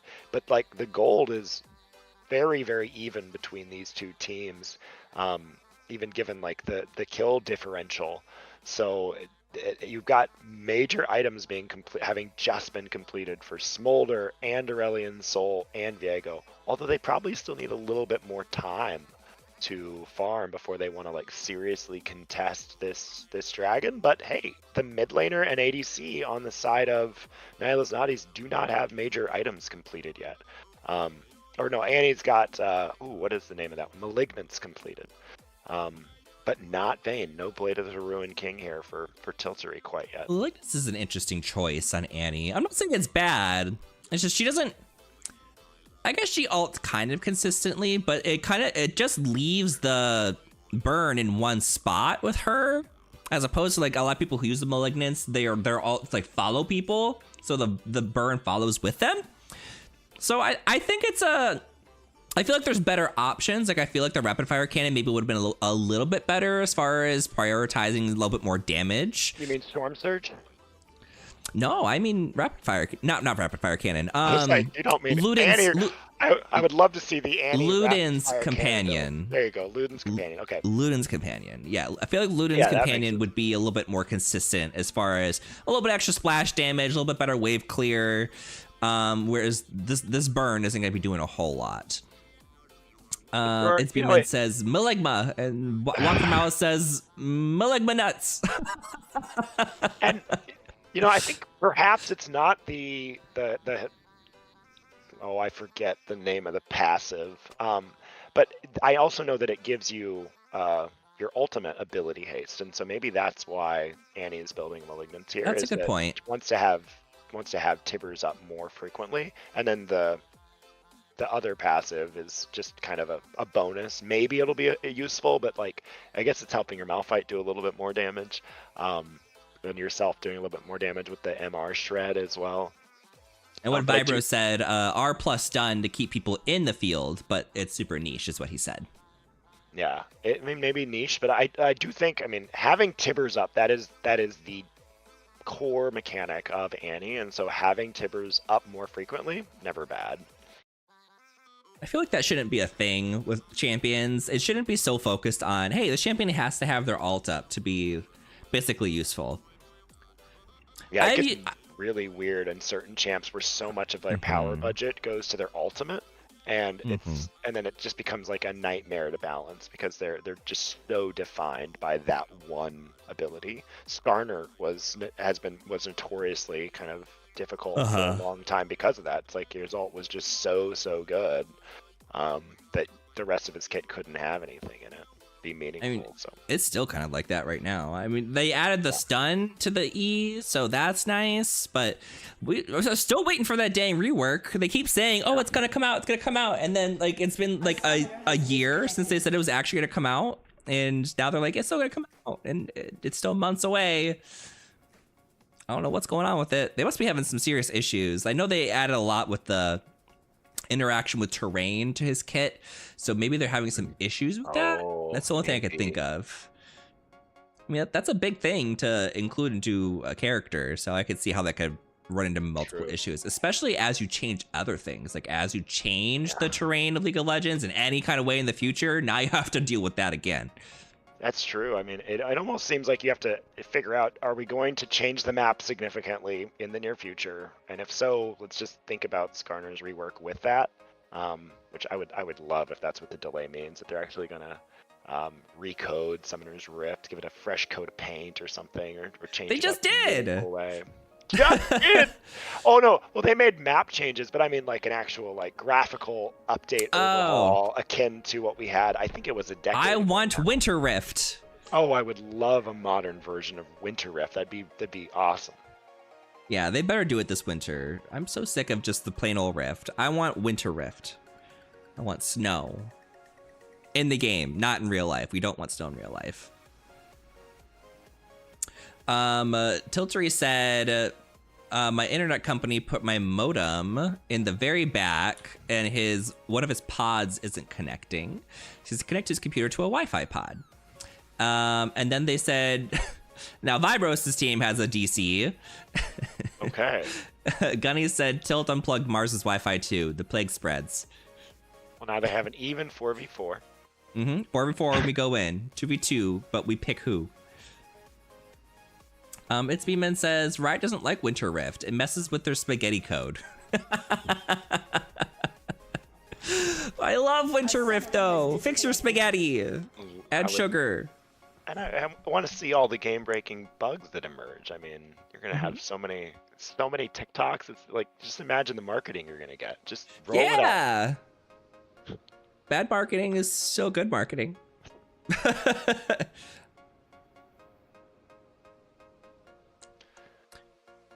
Said Tiltry reconnected, and then disconnected. I don't know if I saw the reconnect. I've definitely seen two disconnects, and there's the reconnects. Okay. They're both Hopefully this reconnected. works. Hopefully they're back in the game soon. Ooh. We would love to see that. Dr. Fox PhD says, I want to see a Winter Rift where they adapt the dragon/maps to fun stuff. Like, instead of Fire Drake, you gotta kill the gingerbread drake. Not the gingerbread drake. I could see like a Does he snow live on drake. Have you killed the gingerbread drake? Who lived on Dragon Do you Lane? know the gingerbread drake? Who lives on Mount Gingerbread? Who lives on Dragon Lane? We're ready to go. Not the gumdrop scales.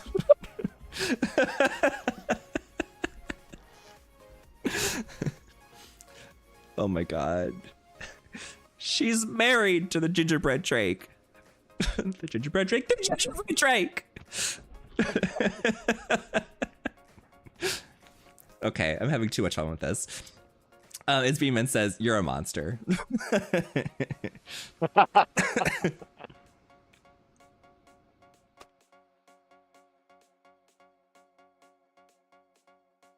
Iced coffee. Iced coffee? Lad, I don't know. Someone in chat was calling for Lad to make some iced coffee. I'm like, it's 10 o'clock. Iced coffee is probably just what we need right now. Mars is having internet troubles because Tilt decided to blow up their internet. Targeted, honestly. I blame the economy. Brom says they reconnected for a moment but got DC'd again. Finn says, I'm back whenever you're ready. Had a good pee. Gunny says, Lad, make me some iced coffee. I'm yawning. And he says, this late? That one says, ooh, I want coffee. Lad, I need coffee too. Gunny says, practically early at this point. I'm usually drinking coffee right now, but I had coffee earlier and I just didn't want to overdo it. I want to go to sleep at a normal hour tonight. I have to write out and film a video tomorrow for my film history class. And I have to work too, so I don't want to be fried tomorrow. Have a long, all right. I think I have to just go on vocal rest after this for a few days. Yes, you do. I'll tell it's my, not bad I'll enough where I can't class understand that. you, but I hear your voice. I'm like, oh no, I feel it. On next Tuesday, I'll just tell my class we're having a silent day today. Put on a movie. Mr. Chipolis is on vocal rest. Dr. Fox PhD says Candy King Ivern recall animation flashbacks. John says, y'all don't forget to join the Minecraft and Pal World servers. Heck yeah. I'm genuinely thinking about joining the Minecraft server. These guys intimidate me though with their amazing builds. So that sounds, oh my, I can't even imagine what's gonna come out of that server. That sounds awesome. I shouldn't be allowed in there because I'm gonna make some weird shit. That's just me. Full creativity on display. That's gonna be amazing. It's B-Man says, send me coffee in an envelope, please. An envelope. We can get it to you in a couple hours. Drive it to you.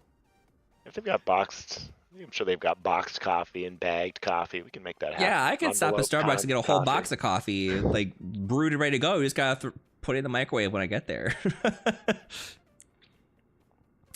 Vanjie says, worse than me. I had 2 Excedrins, a Red Bull, and hot tea. I'm like dying and tired now. Oh my god. Jesus. I'm not sure that you're supposed to mix those things, but it's a little unhealthy. Vladimir says he is hot and bothered. Quite literally. My goodness. Ooh. It's not the Florida heat, it's the humidity. Reboot occurring. All good. Vladimir says, hi, Sam. Hi, Chroma. We heart you.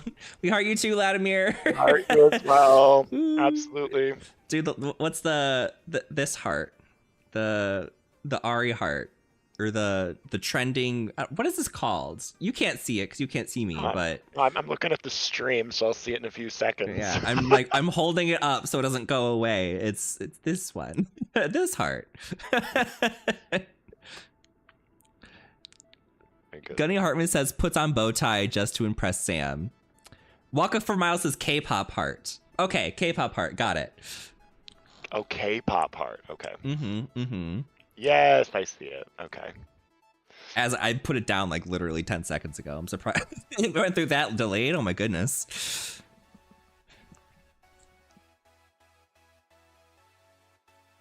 Oh, I didn't put a bow tie on today. You know what? Before next season, I have to get a bow tie. Are you planning on streaming next season with me? If they'll have me, absolutely. If my voice, yeah, get out. No. It's so exciting. No, I'm excited for us to have another season together for sure. I have thoroughly enjoyed streaming with you, Sam. You are a pleasure to be around, and you are a great shoutcaster. It's just, it's easy when I'm working with a professional like yourself. So It has Professional been bullshitter. Great. Such a great season. This has been really fun. It was fun to know off the drag queens last season too, but this has been pretty cool. Someone was telling me that they want the drag queens to come back, and I was like, if Sam Everett has a day where he wants a day off, or he's not gonna be around, bring on one of the drag queens, or maybe we'll have them on as like a third voice. But you know, drag queens are on drag queen time. They don't show up on time. Tessie tickles. I hope you see this. Ooh. Okay, we're ready. They're unpaused. And I mean, the game could not be closer here, coming in off the pause. If it will come off the pause. Yeah. Come on, game. You can do it. Giddy up. Oh, I wonder. Maybe. Oh, here we go. Okay, here we go. Woo! Oh, they are ready to make a play. They had lots of time to talk about this one, flashing forward with that ult. They were so on top of it here. And Mob comes down, Banji scoring the kill, and now Mowen's also going to be caught out. 4 people instantly collapse. They don't give him a chance to breathe. It's B-Man says, Sam, are they all real bow ties, or do you have a bunch of clip-ons? Oh. Most of them are clip-ons. So I've never purchased a bow tie for myself. They're always gifts, and usually people are giving me clip-ons. Stun up into the mid lane, and Vibro is getting knocked into the air. What happened? Nihilus Naughty's had a full game plan there during the pause. They've taken it as a timeout. Like, let's go wreck him. It's B-Man says, boo. Don't you boo him. Real bow ties are hard to tie. I mean, I have real bow ties as well, but most days, they're my special occasion bow ties. Most days I've got these on as the Vladimir hitting a lot with that tidal wave. Mowen's jumping away. You're surrounded though. Gunny Hartman in the back line trying to do damage to Destiny's Child. Vayne has been taken down, so your source of damage is not there anymore. They're calling for the retreat now as 1-for-1 and a TP coming down. Trying to keep this going. Vibro's jumping forward. Starfall there. It gets a lot of damage and slows down the members of Nihilus Naughty's, who now start to fall. 2 more go down. And Vibro's breathing fire all over the back line. There's double kill going to Vibro's. Vibro's Destiny's Child now going to move away. So maybe an overstay there for Nihilus Naughty's, giving away those kills right back to Kaisa's Kittens. The dragons separate for a moment. Destiny's Child pounces right on them. Wow, what a fight. I know they couldn't see it, but I pinged the ward that they were sitting on. Oh boy. You're a little low to be contesting that dragon. Yeah, this ain't free, as both smites are now in the area. Yeah, I think we're gonna see it, them just kind of run it back here. Bring it back. Malphite here with his very scary ultimate. Oh, it's on cooldown. It's almost off though. We'll be in about 2 seconds. He's looking. Ooh. Vayne is stuck in there. Oh no. Is she gonna be able to walk out?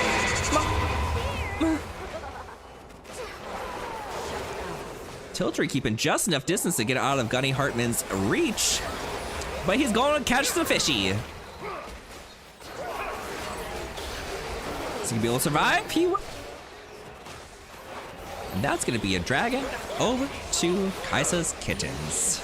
And that time, Gunny Hartman stealing a page off the Nihilus Naughty's playbook. He just waited in that brush the whole time. He saw his opponent starting up Dragon. He said, I know all your team members aren't here. Someone's going to have to walk through. And eventually, it was Vanjie who came through solo, face-checking into Gunny Hartman on that Diego. Stunned up, died immediately. 4v5 rolled next. And then they managed to find Tiltree Clinton coming as well and got the stun down there. Yeah, didn't get the kill, but pushed that Vayne out of the fight, and and that is how they won that dragon. And I love that they immediately set their sights on this Baron, but have they bit off more than they can chew here with the smite and the stuns moving in? I think they wisely decide to back off. Oh yeah. Oh, they're thinking about doing it now. Yeah, I don't think so. Bad idea, girl. They find all the vision, so now this time, Nyla's Naughties is here.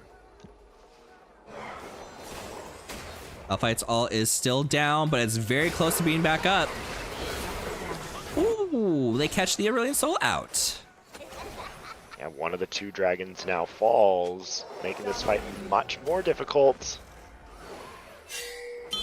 I don't think they're willing to start bearing up. Tickles the Nocturne's booty.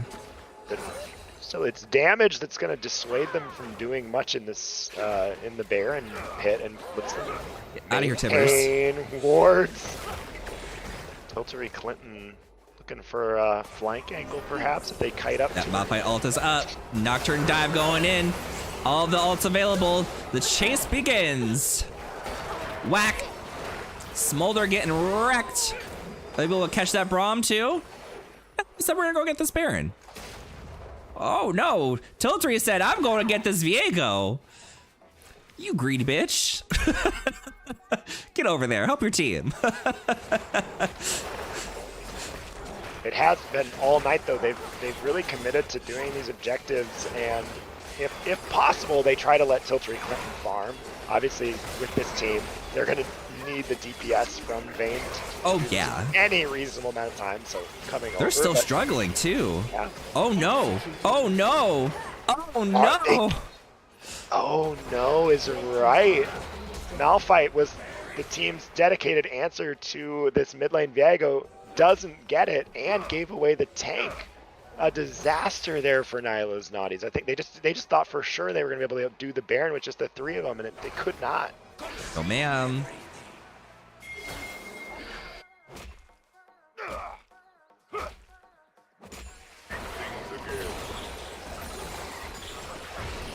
Now I really want to play an A-Soul game. I just bought that skin. That skin is so pretty. Wait, no, that's the Storm Surge skin. Never mind, I lied. I bought the porcelain skin. It's even prettier. The porcelain, that is a nice skin. Oh yeah, the dance is so cool. I don't know that I've seen the dance. He literally summons like an ocean and a sun, and he starts spinning around circles around it. Are they gonna catch the Smolder out? The Braum stun saves it, and he kills him. Bear hug, smack. Storm Surge explodes him.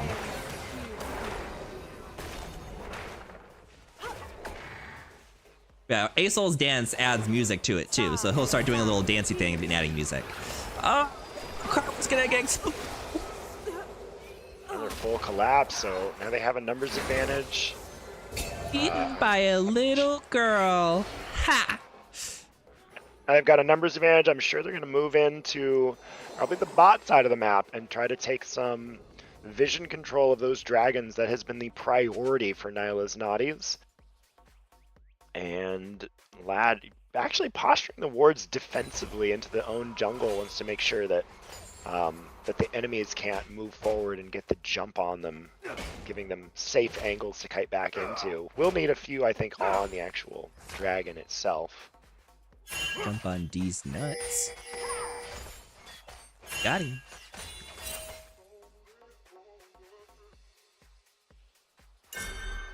All right, Dragon's gonna be coming up in 20 seconds here. They are getting ready. Annie catching out the Braum. It's a lot of resources being committed to Braum. Nami ult goes down. Eliminated. Just in time for Dragon. It was a lot of resources, but now one of your main, I mean, you saw how effective Smolder is when he's got that Braum in front of him. Now he's not going to have that for this fight, so it's a lot scarier. John on Malphite might have to use either this, yeah, get the route to go over. Mom going to go through and get the execute onto John here, but no one's in the area for Dragon secured, but now there's a fight brewing, getting Hartman dashing forward. We'll find Lad, we'll find Vanjie, trying to just wail away at the back line. 2 falls here, as now small-scale Viper on Smolder moving forward. Gonna have the follow-up thanks to Gunny Hartman's stuns here, who is really taking over these team fights. And the Scorcher Breath lands, but maybe one more. Just Gunny Hartman's stun under the turret. Will get shut down, but they trade it back for a kill on to Smolder. Goodness, I don't know if you saw, but they dropped the Tibbers on top of Aurelion Sol, and he started breathing, and Tibbers just stood there and ate the whole flame and just kept breathing and breathing and breathing, and it just nothing was happening because Tibbers was just like, I'm here. And that made a huge difference because the ASOL is putting down a lot of damage in these fights, on top of the control and the slow that he's adding with the Riley's Crystal Scepter.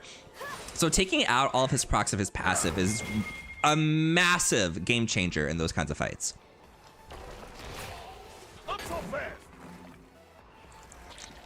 And poor Tiltree is just canceled in this game. Yeah, has been difficult to function. Just thanks to all the threats on the enemy team. I cannot believe Vandy is just having to barely get away from that exchange. Oh, that breath of light so strong right now for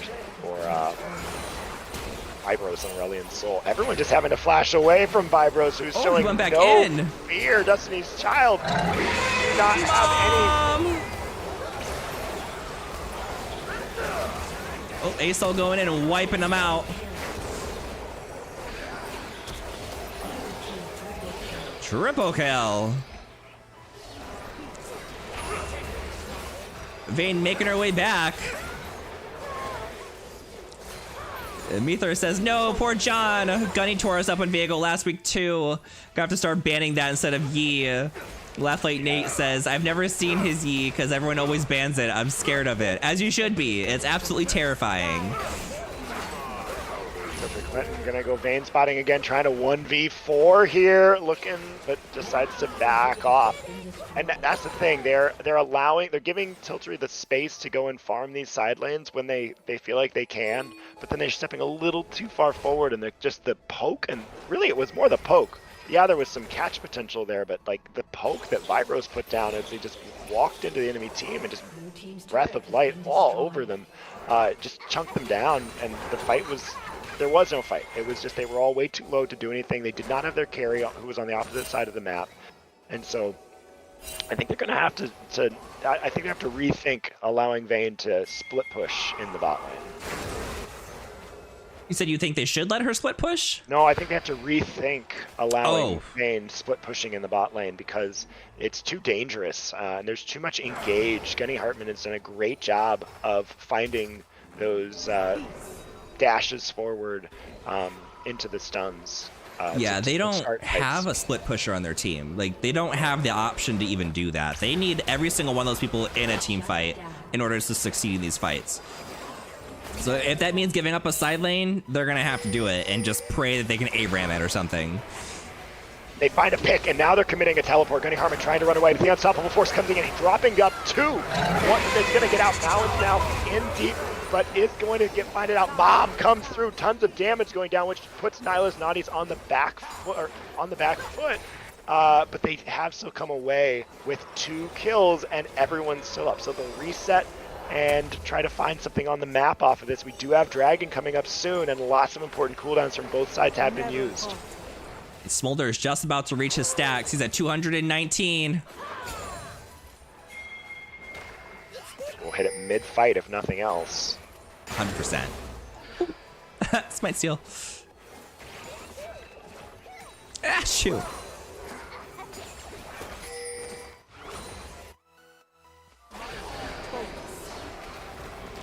Oh, they catch him out. Wee, speed boost. Bring him over to Tiltree. Interesting positioning. You've got a squad of 3 coming through the mid lane right now, trying to secure the push. And they were wanting to put down a ward onto Baron so they can focus their attention onto the Dragon side of the map. Gaiana Tavi. In doing so, though, they relinquished the bot lane vision control. But they caught the karma. Pick there. Without any vision, they still managed to find a pick.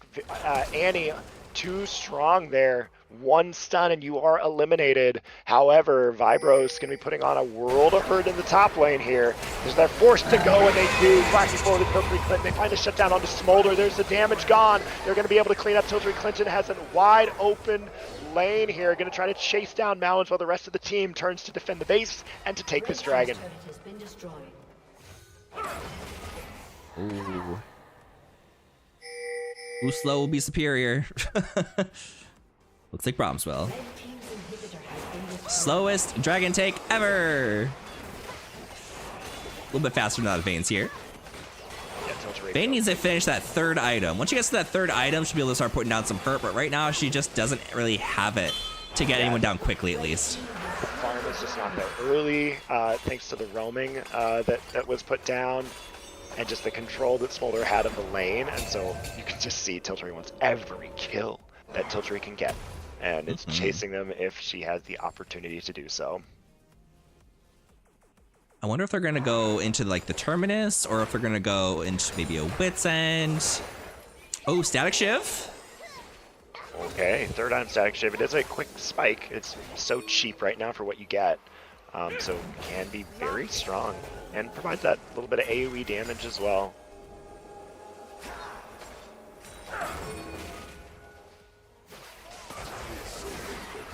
Aurelius procced. Oh, he's going in. Oh, you crazy. You're crazy. Melted. Uh-oh, Smolder's in there by himself. Big damage coming down from Aurelian. Holy cow, he's flying in. CC'd the house down boots. Big turn. Yeah, what a...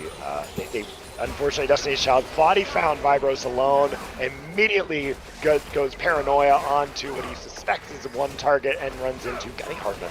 Once again, in the bush, Viego instantly stunning and taking care of business, which looks like it's secured them this Baron with a strong team fight. Yeah, they lost one dragon, but they had a second in backup. Vibros put down so much hurt on that Aurelian Soul. Aether says, big scaling on blue team. And then John says, Aurelian hole?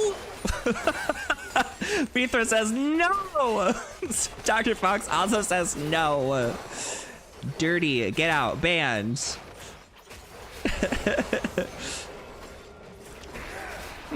From Miles says, huh? Jesus. They do have big scaling, that's for sure. Interesting. So Smolder went into the Spear of Shojin, the Essence Reaver, and the Navori Quick Blades. All three. We have a massive amount of cooldown reduction, and I think you know, when it first came out, I was testing to see could you hit the threshold, because really it comes down to can you like auto queue, like in a like quickly enough for that to make sense. And unfortunately, it can't quite get down to like less than a second, which is what you would really need to kind of like rapid fire.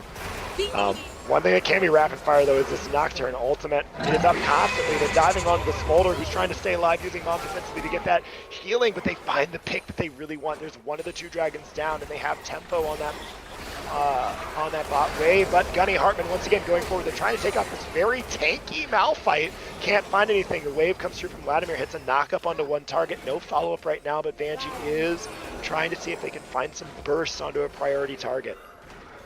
Kelton says, Aurelian's hole?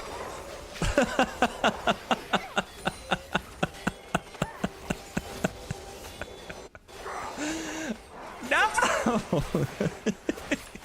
That's it. I'm taking off the headphones. Meter says, I'm banning any talk of holes when a soul is involved. Oh my goodness. I'm with you, Mitra. He started it.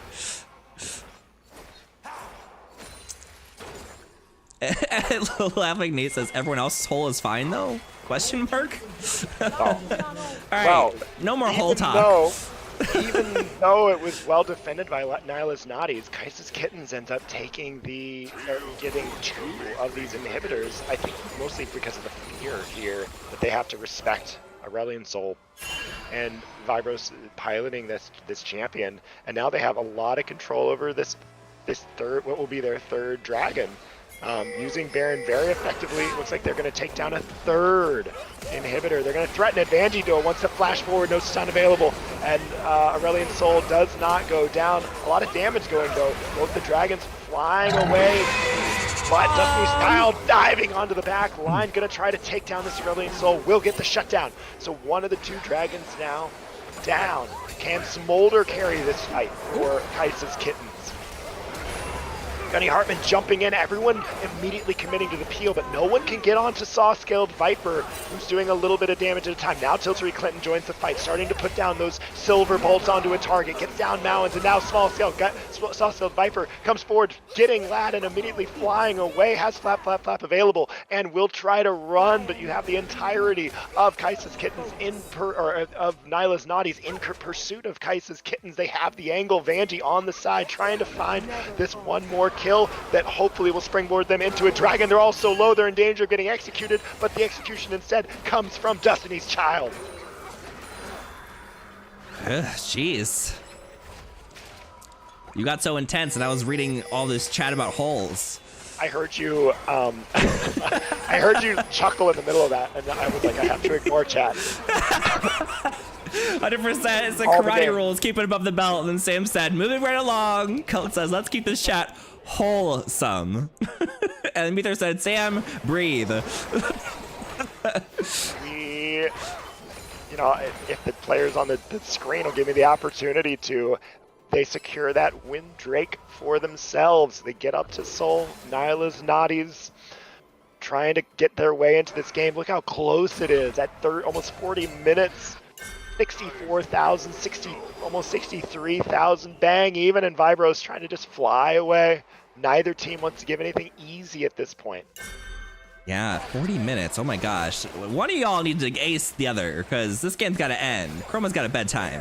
Any clean fights could spell the end of the game for either team, and you have so many weapons available to you. You have Destiny's Child that can put down so much threat against a high priority target of Kai'Sa's Kittens. You have Tiltery Clinton. If you're not focusing on Tiltery Clinton, they're just gonna be able to go all out in a team fight here on that Vayne. Both sides just looking to right now just score a pick. They're traveling together. Oh, it's going to be so dangerous. Here, the thing is, Kai'Sa's Kittens has kind of the position and the early warding advantage here. As you see them all clicking towards the top lane.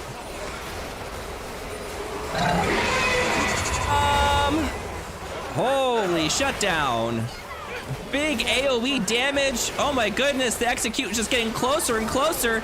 Down goes the Nami. Mouth, it's going down too. Annie's caught in the bubble. Zhonya's, I don't think it's gonna save you, girl. Down goes Vanjie. And that fight was too clean. Only Tiltery Clinton remains, and he'd have to be an absolute hero at this point to stave off a loss of this game, as Kai'Sa's Kittens has their eyes set on the Nexus here, and only 2 towers and a Vayne lie in their way. Do a flip Vayne. Penta. You can do it. Canadians.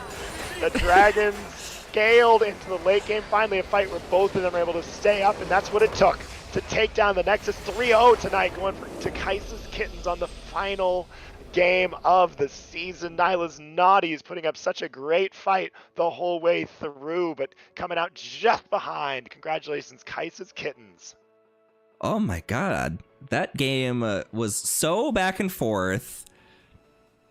And I told you so. I told you. I just had to vote for our team and they would lose. Is what it is. I just calls it as a season. But based off the game, who do you think got MVP?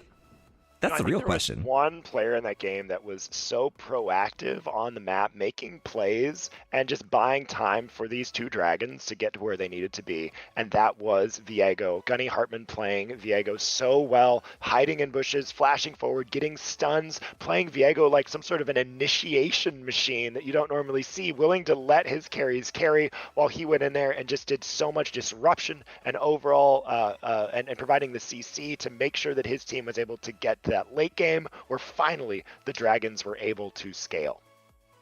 I will agree with you. I will say Viego had the best performance. I would give an honors mention to Vibros for the Aurelion Soul gameplay. The split pushing that he was able to pull off, as well as the participation in the fights. Like, he was able to eliminate 2 or 3 threats from the side, and I think he was doing the majority of the damage throughout the game in the team fights. I mean, Smolder eventually surpassed him because Smolder's burning people with true damage and executing them. But through the mid game, Vibros really put it down. But you are correct. I would say Gunny Hartman deserves MVP for this one. So congratulations, Gunny Hartman, on MVP. Woo! In the chat, really quick, let's see. Meter said Wombo. Gunny with the bubble. Vibros says let's go.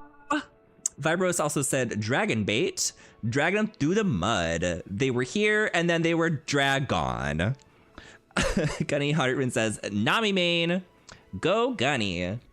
Gunny sends a heart. Oh my goodness. That's it. That was the league. That was the whole thing. What a great season. So much fun to watch. I think it ended with a phenomenal game to watch, and Nyla's Naughty's a great game 3 there against Kaiser's Kittens. What more can you ask? I think it was a great way to cap off another successful season here at CMSA eSports. What more can I ask for? I could ask for 4 more weeks, man. 4 more weeks of League of Legends League.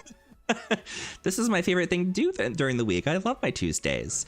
I mean, we have the invitationals coming up, and next week we have Pearl next week, and then we have Ruby the week after that, and then we've got a community night the week after that.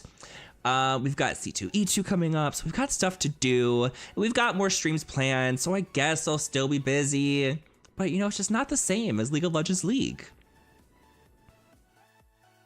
No, it's not. And I saw it, was looking at the chat. I want to reiterate, yes, come to C2E2, support CMSA eSports. We'll have a booth set up there. If you don't know what that's about, please show up and get more information off of the Discord.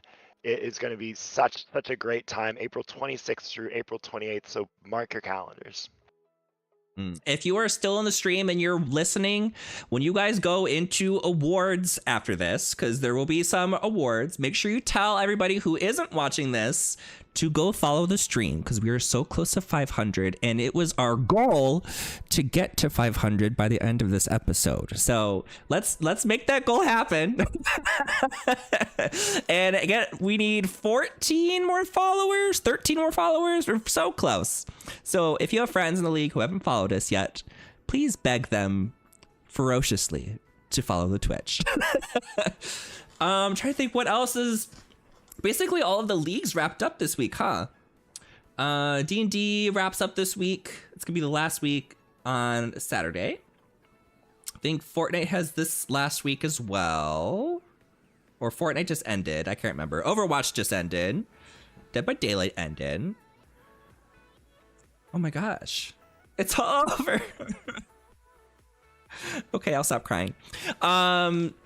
Any last words, Sam, before we move on with the rest of our lives and prepare for next season? No, as always, it's been a pleasure to cast alongside you. Thanks everyone for watching, and this week be kind to one another. I will go on vocal rest. Thanks for putting up with my scratchy voice all evening. You guys have a wonderful, wonderful week. Yes, feel better. And thank you so much to everyone at CMSA. Thank you everyone on the volunteers, on the leadership side, anyone who works in the producing side, people who work on the website, anyone who's playing. Thank you so much for the support. Thank you for chatting in the chat. You guys are all the best. And I look forward to another very exciting season coming in May. Have a great night. Bye.